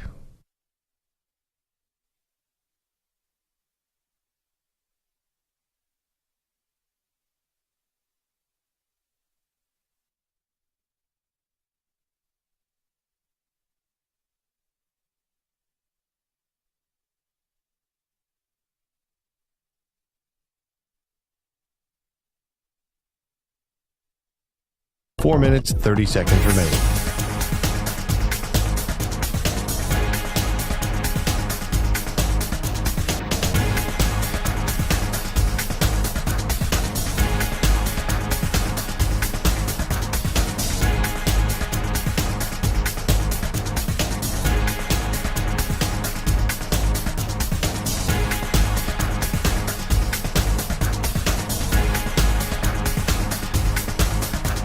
Four minutes remaining.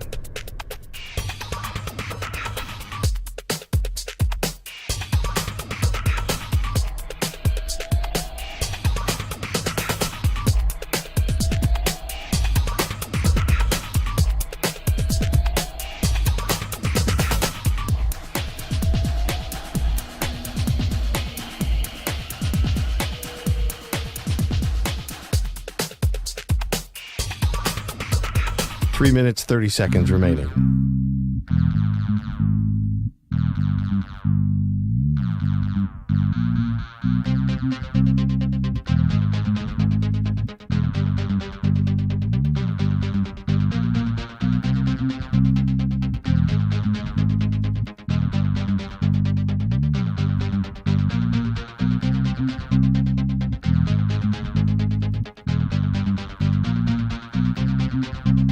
Three minutes remaining.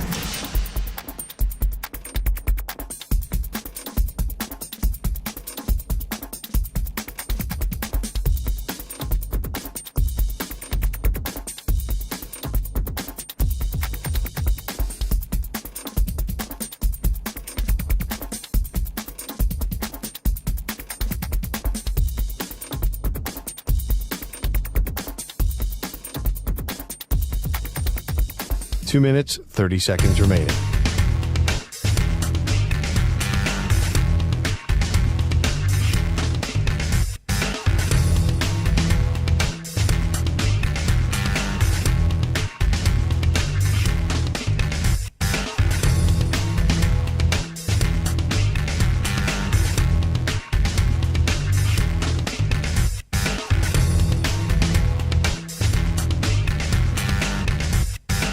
Two minutes remaining.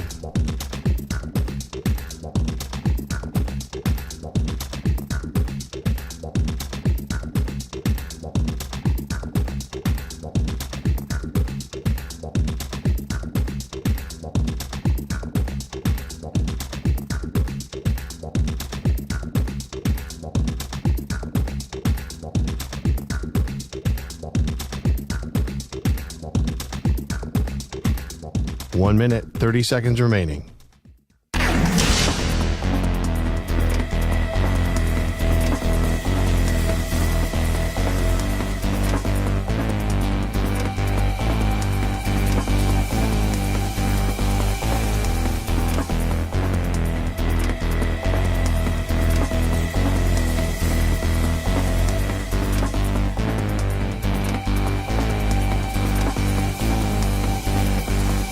1 minute remaining.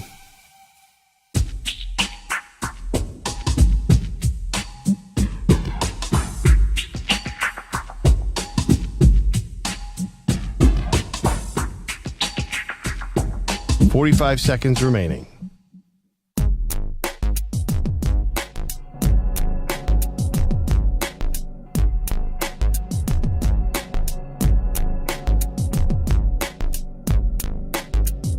$30 seconds remaining.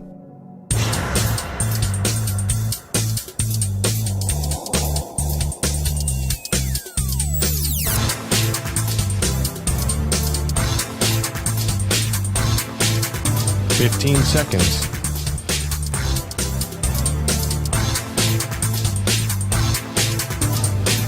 Break ends in 5 seconds.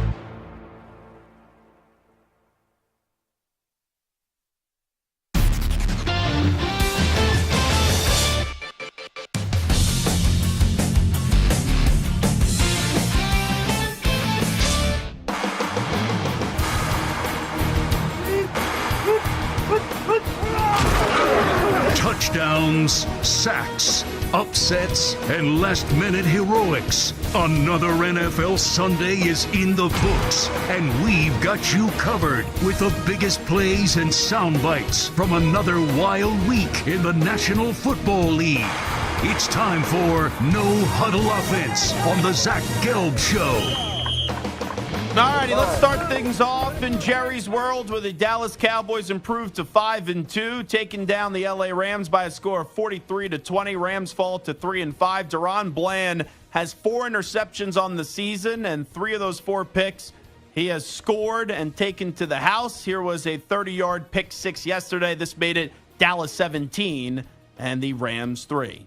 They're going to blitz Stafford. He throws it to the left. Picked off by Bland. He's done it again. Look at me, Ma. I came back home. A house call for Deron Bland. 3 touchdowns on interceptions by Deron Bland.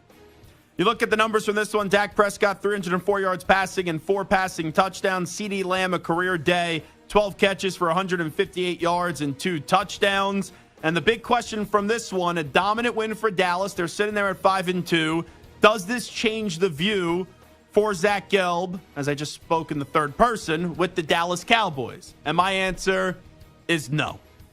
It's a good win, but you look at the way that the Cowboys have won games this year. They won 40-0 against a bad team in the Giants. They won 30-10 up against a team in the Jets that's starting Zach Wilson at quarterback. You beat the Patriots 38-3. The Patriots stink.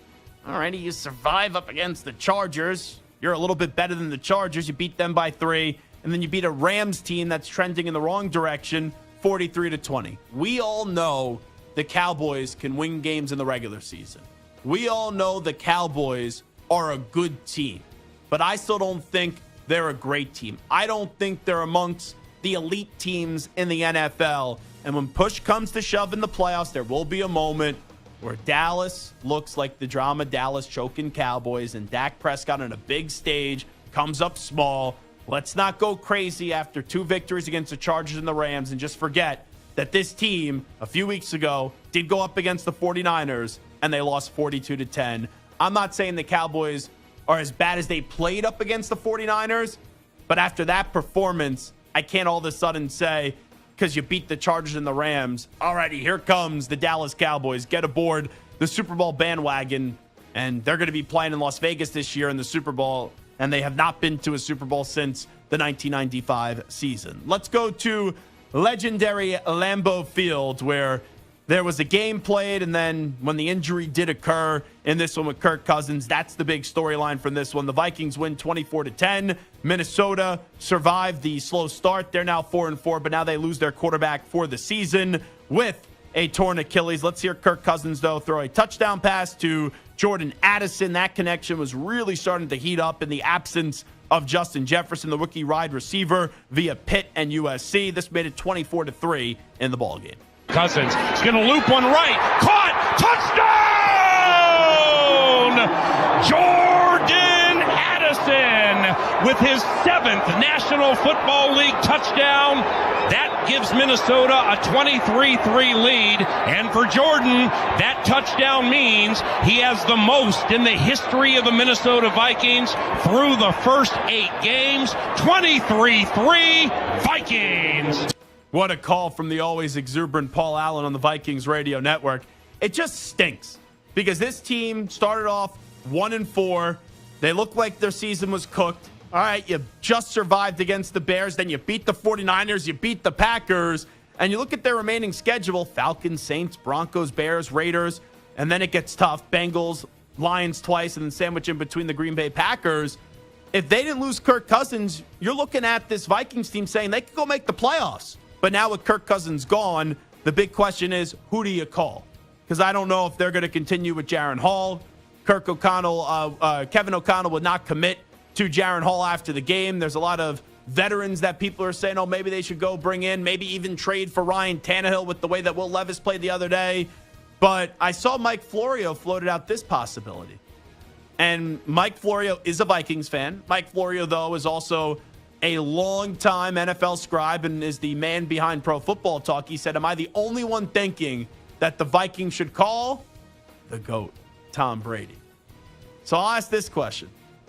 If the Vikings called Tom Brady, would he come back? I would say that Tom Brady would only return for one team and one team only, and that's the San Francisco 49ers. I don't think he's going back to the Minnesota Vikings. I'm sure that NFL itch is always there, but it seems like he is now finally embraced retirement, right? They had the whole Brady retirement day at one Patriot Place. They already are making sure on, I think it's June 12th, 6/12, that they're going to honor him at the stadium because one day was just not enough.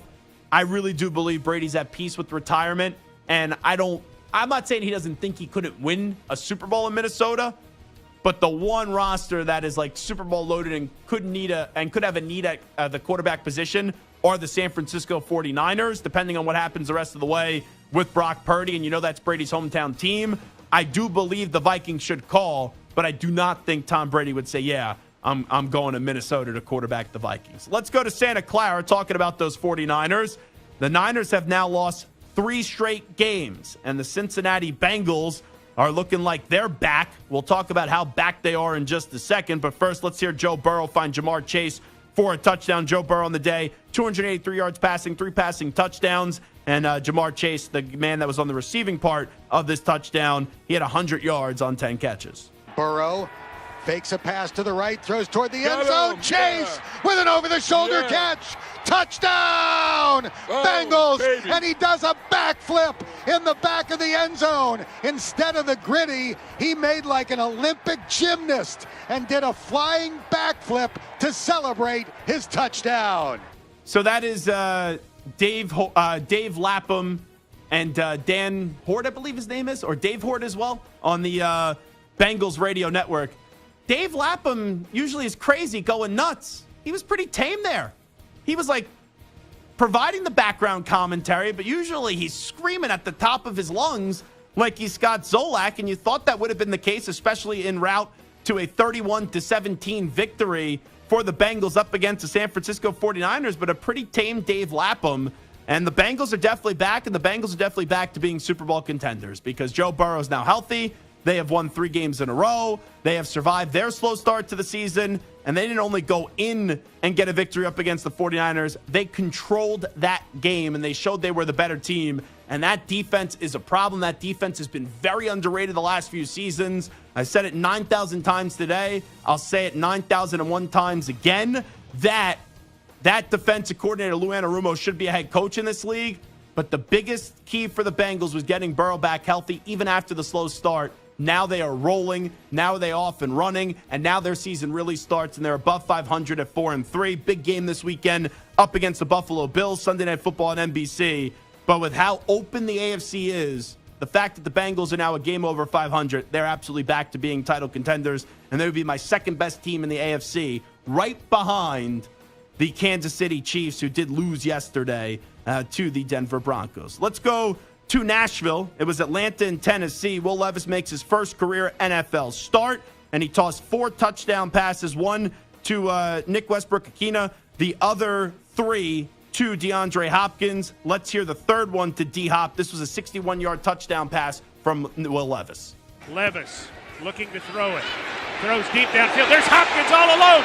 20, 15, 10, 5, end zone. Ladies and gentlemen, give him 61 yards. Touchdown, Titans, the trifecta. Levis to Hopkins, not once, not two, but now 3 times on the afternoon. That all deserves a hell yes. Awesome. Look at these color commentators. That was the Titans Radio Network, if you cannot figure that out. Will Levis, 238 yards passing in his starting debut in the NFL, 4 passing touchdowns, and then all these trade rumors about Derrick Henry and DeAndre Hopkins. Well, Hopkins, 4 catches, 3 of them touchdowns, 128 yards, and then Derrick Henry had 101 yards rushing in the victory. After the game, Mike Vrabel would not commit to Will Levis as the starter on a short week up against the Pittsburgh Steelers. He did go on to say it depends on the health of Ryan Tannehill. Coach, let me do you a favor. And I know Mike Vrabel's a really good coach in this league. I don't care if Ryan Tannehill's 100% healthy. You have to start Will Levis. You drafted Will Levis in the second round, 33rd overall pick. Last year, you guys drafted Malik Willis in the 3rd round. Back-to-back years of taking quarterbacks. You know what Ryan Tannehill is. Ryan Tannehill is a solid quarterback. Ryan Tannehill is an average, above-average quarterback. He's not a great quarterback. He's not even a good quarterback. And he's not a Super Bowl winning quarterback. You have a new era because your old GM was an idiot and traded A.J. Brown and sent a bad message to the locker room. So now you need to start this new era of Tennessee Titans football. I don't know if Derrick Henry's in the long-term plans. He's a running back. DeAndre Hopkins is an older wide receiver. You got to figure out who your quarterback is, and you got to give that baton to Will Levis for the rest of the season and see what he does. Because if you don't believe in him at the end of the season, then you still have to look for your next quarterback. Jets and Giants. We really have to talk about this game. Jeez Louise, this was a miserable football game. At one point, the Giants had -9 passing yards, and it looked like they were going to win the ball game. And the Jets win it in overtime, 13-10. Here's the game-winning field goal that looked like it was no good, but actually was good, and it was kicked by Greg Zuerlein, Greg the Leg. Here is Bob Wischusen on the Jets Radio Network. Zuerlein ready. The snap clean, the placement down, the kick is up, and the kick hooks to the left, but it's good! Inside the left upright for Zuerlein, and the Jets win it in overtime, and honestly, I'm not sure how. Yeah, no one's sure how. Because when Kayvon Thibodeau sacked Zach Wilson and the ball was turned over on downs, 1:26 to go, in a 10-7 lead for the Giants with the Jets offense doing nothing, this game was over. Everyone thought it was over. And then on 4th and 1 with 28 seconds to go, the Jets had no timeouts. Brian Daboll had a decision to make. Graham Gano missed a field goal earlier in the game. Do you kick the field goal or do you go for it? Graham Gano missed a 35-yard field goal, and then somehow Zach Wilson, in 4 plays and 58 yards, of course, that's the NFL, in 24 seconds, gets the ball down the field. The center spots the ball, the ref touches the football, and then they spike it, which led to the game-tying field goal that got the game into overtime. But going back to that decision on 4th and 1, I don't think it's egregious that Daboll kicked it. Let me be clear. But I would have gone for it in that spot. And you could have done 2 things. One, Saquon Barkley was having a pretty damn good game. If you don't want the quarterback, Tommy DeVito, to do the QB sneak, fine. Hand the ball off to Saquon Barkley. And if you don't get it, they still have to march down the field from the 17-yard line, and you waste some time off the clock. Or, here was a suggestion that was made to me by someone. And I think it's a little crazy, but I don't think it's the worst thing in the world. 28 seconds left. Why don't you hand the ball to Saquon Barkley and have Saquon Barkley run all the way backwards, go out of the end zone, you take the safety, it's 10-9, then you got to punt the football, and there's like 8 seconds left? There's no way Zach Wilson's getting the team in field goal range off a punt in 8 seconds and no timeouts. That was one suggestion that was made to me by somebody. I won't say who. And at first I was like, that's the dumbest thing that I've ever heard. But more and more as the day does go on, I'm like, probably better than what Brian Daboll ended up doing. So this is how I would have ranked it. Number 1, Saquon Barkley runs the football there, gets the first down, or doesn't get, and you give the ball back to the Jets. Number 2, take the safety and have Saquon run all the way back And then number 3, kick the field goal. Brian Dable ends up taking the field goal. Santer, I always know you love like a weird thought. What do you think about the safety there? I mean, it's ridiculous. That's like one of the most ridiculous things I've heard. Why? You're at the 17, run all the way back. You waste 15, 20 seconds or so, and you go out of the end zone. You take the safety. It's a 10-9 game. Game's over. And then you fair catch the punt. They have no timeouts. But you fair catch the punt. You need one good play to get to field goal position, and you win the game. From the 20, there's going to be 8 seconds that runs up the clock. No, because usually off a punt. Off the punt from the onside, off a safety, you usually get the ball around the 30, 35 or something like that. You make one good throw. Maybe you need 2 plays if you can. You're not getting 2 plays with 8 seconds left. No timeout. Saquon's going to have to pull one of those Tecmo Bowl Bull Jackson moves where he runs backwards all the way, zigzagging back and forth for him to get it down to 8 seconds. He wasn't going to. I'm telling you, he would have had to run back, sprint as fast as he could because the Jets defense would have tackled him at the 2 and then run it in for a touchdown to win the game. You may be right on that, but I will say, in about 4 or 5 hours, right when you're getting ready to put that head on the pillow, you're going to change. Your thought is going to change on that. Because I was the same way. The person texted me this, I go, you're the biggest idiot I've ever talked to. And then 4 or 5 hours later, I'm like, it's a pretty damn good idea. Stu, what do you think on this one? You could break the tie here. I like it. I would do it. There we go. Yes, I would definitely run backwards. And they don't have enough time. If you're punting on the ball, Zach Wilson's not going to be able to go 50, 60 yards and, with no timeouts in less than 10 seconds. There we go. Good job, Stu. Always like when you take my side in a tiebreaker. Nice job. We will give you some candy tomorrow. And then finally, the Seahawks take care of business against the Browns, 24-20. Bad bounce, interception late. The next thing you know, Geno Smith to Jackson Smith and Jigba on a 9-yard game-winning touchdown. This is the Seahawks Radio Network. Seahawks improved to 5-2. And the Cleveland Browns, they fall to 4-3. JSN, he gets the throw near side, turns outfield, got a blocker, touchdown, Seahawks! No flags, DK Metcalf with a great block, Jackson Smith and Jigba turns upfield and takes it in the front corner of the end zone. What a drive by the Hawks. Thank you, Julian Love, for the pick, and Seattle goes back on top, 23-20. The Seahawks right now are 5-2. The 49ers after yesterday are 5-3. Are the Seahawks the best team in the NFC West? I still think the 49ers win the division, but it's going to be close, and there's still 2 matchups against the 49ers. Thursday, November 23rd, right on Thanksgiving. That's the night game. Ooh, that's going to be a good one after we eat some lasagna. Forget about the turkey. We'll start that, though, coming up in a few days when November gets underway. And then December 10th in Santa Clara, you do have a 4 or 5 p.m. Eastern time game on Fox, Seahawks, and the 49ers. I would still say, Seattle's the second best team in the NFC West. The 49ers are 1. They'll get healthier. But with that being said, the Seahawks are alive. The Seahawks know how to win games. And you just see for the Browns, it's really 2 weeks. You got the lucky bounces. You got the breaks from the officiating. Yesterday, you didn't get the lucky bounce at the end of the game. And a team like Seattle, when you leave the door open, will find a way to knock it down and walk out with the victory. That's your No Huddle Offense. We'll come on back. We will preview this Raiders-Lions game coming up tonight. And also, how impressed are you with the Eagles at 7-1? Do you think they could play better? But first, with the latest CBS Sports Radio update, here's the Ackman Rich Ackerman. CBS Sports Radio. Sports Flash. And the support is sponsored by Progressive Insurance. Insurance for motorcycles, boats, and RVs for protection on the road and on the water. See how much you can save at 1-800-PROGRESSIVE and Progressive.com.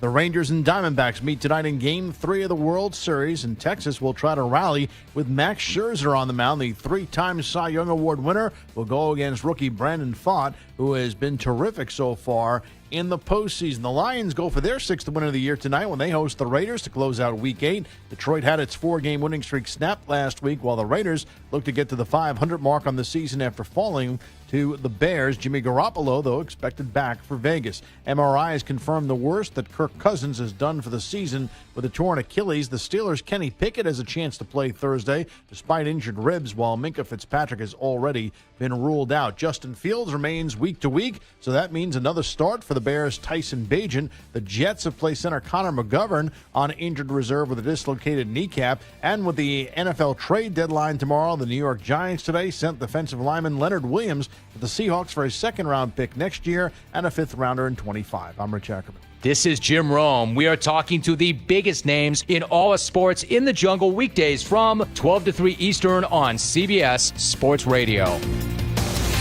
CBS Sports Radio.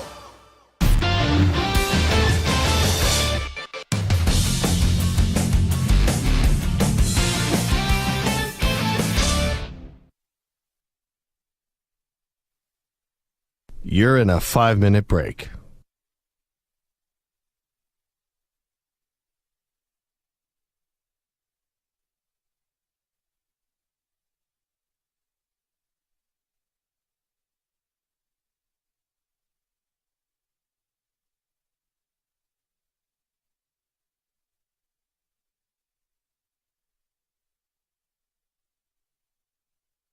Four minutes, 30 seconds remaining.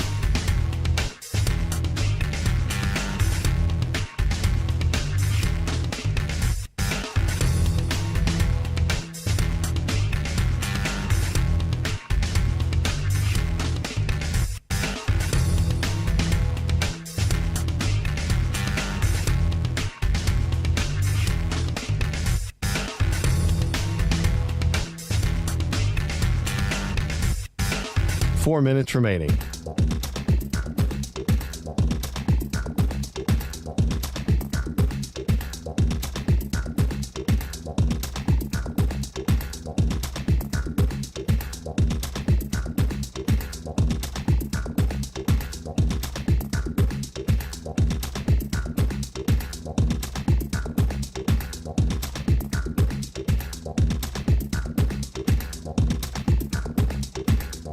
Three minutes, 30 seconds remaining.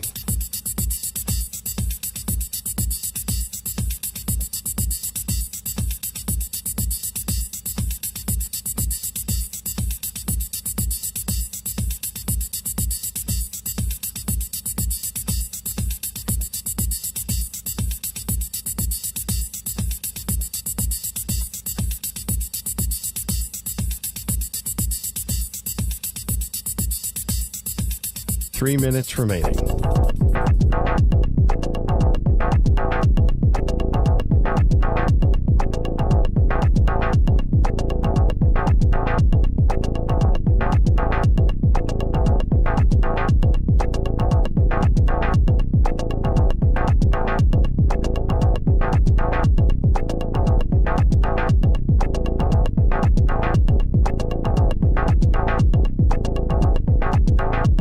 Two minutes, 30 seconds remaining.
One minute remaining.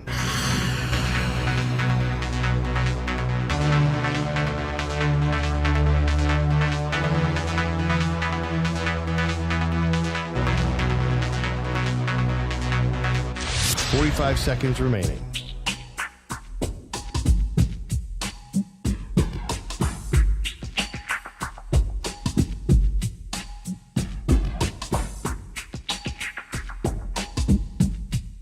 30 seconds remaining.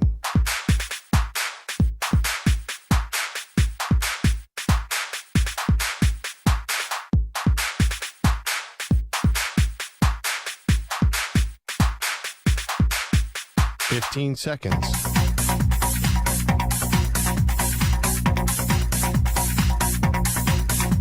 Break ends in 5 seconds.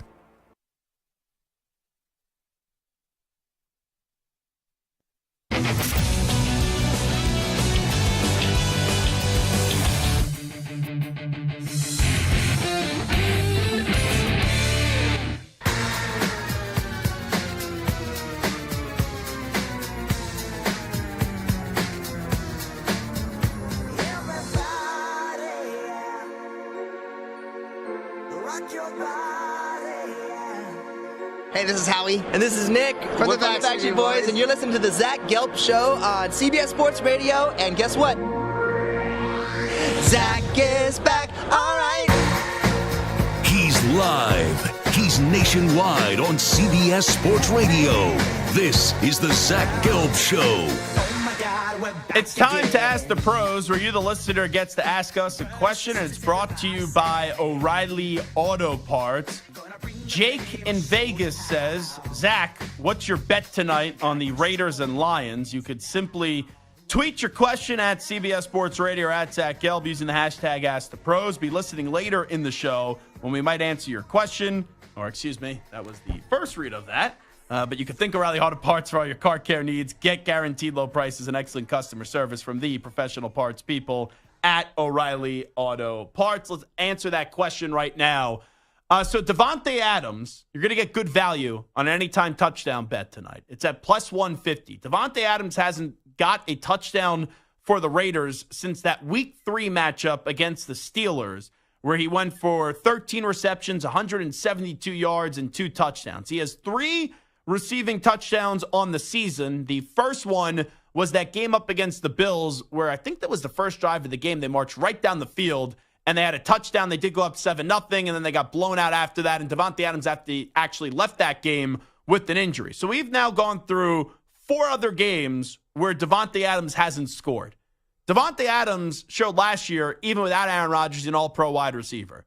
And also, Jimmy Garoppolo is coming back tonight for the Raiders, even though that doesn't really move the needle for me, but it's better than Brian Hoyer, or it's better than Aiden O'Connell as well.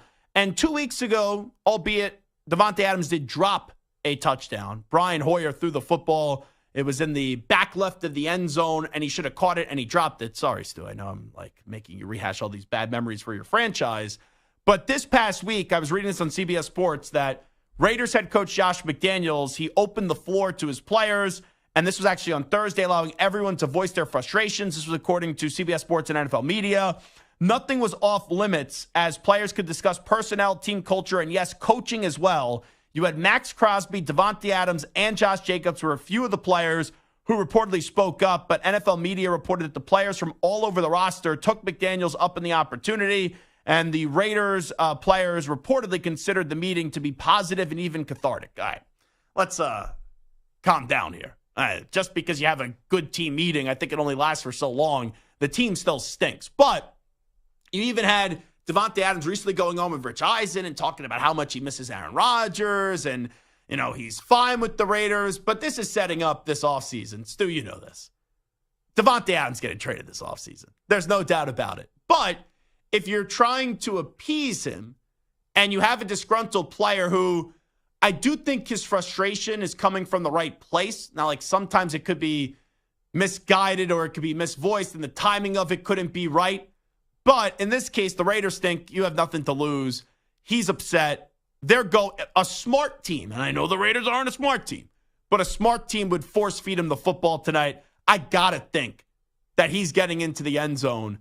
And at plus 150, those are some pretty damn good odds for usually a player who's expected to get in the end zone, and his numbers would usually be like plus 100 or minus 110, something like that. So, Stu, I don't think your football team wins tonight. I think the Lions are home. The Lions are going to put up a lot of points. The Lions are going to be PO'd. They're going to bite off some kneecaps. They're a better football team. They're coming off a loss where they got embarrassed up against the Baltimore Ravens. But this Lions team is a different team, indoor, outdoor.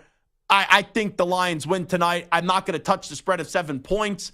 If I had to touch the spread of 7 points, I would lay it with the Lions. But my play tonight is that your guy, I'm trying to uplift Stu here, even in what's going to be a loss for your football team, your guy, Davante Adams, is going to get into the end zone. Yeah, I think you're right. And I think the Lions win by probably 2 touchdowns. Are you done with Davante Adams, just wondering? No, I like him. I feel like he's wasted because the team around him isn't good. So he's in the back part of the prime of his career. So I feel like they're not taking advantage of it. And by the time they're maybe good in a few years, he would be not Davante Adams anymore. And I got to think you could get a first-round pick for Davante Adams this offseason. And you look at a team like the Jets who now are getting their first-round pick back because Aaron Rodgers got hurt and they don't have to give a first-round pick up with the contingency that's on there. I think it's now a second-round pick that the Packers are going to get because Rodgers didn't play a certain amount of snaps in the playoffs and all that. So I got to think the Jets are going to call the Raiders this offseason. And I don't know if the Raiders are going to want to tangle with the Jets. But for a first-round pick and maybe hopefully a new regime coming in,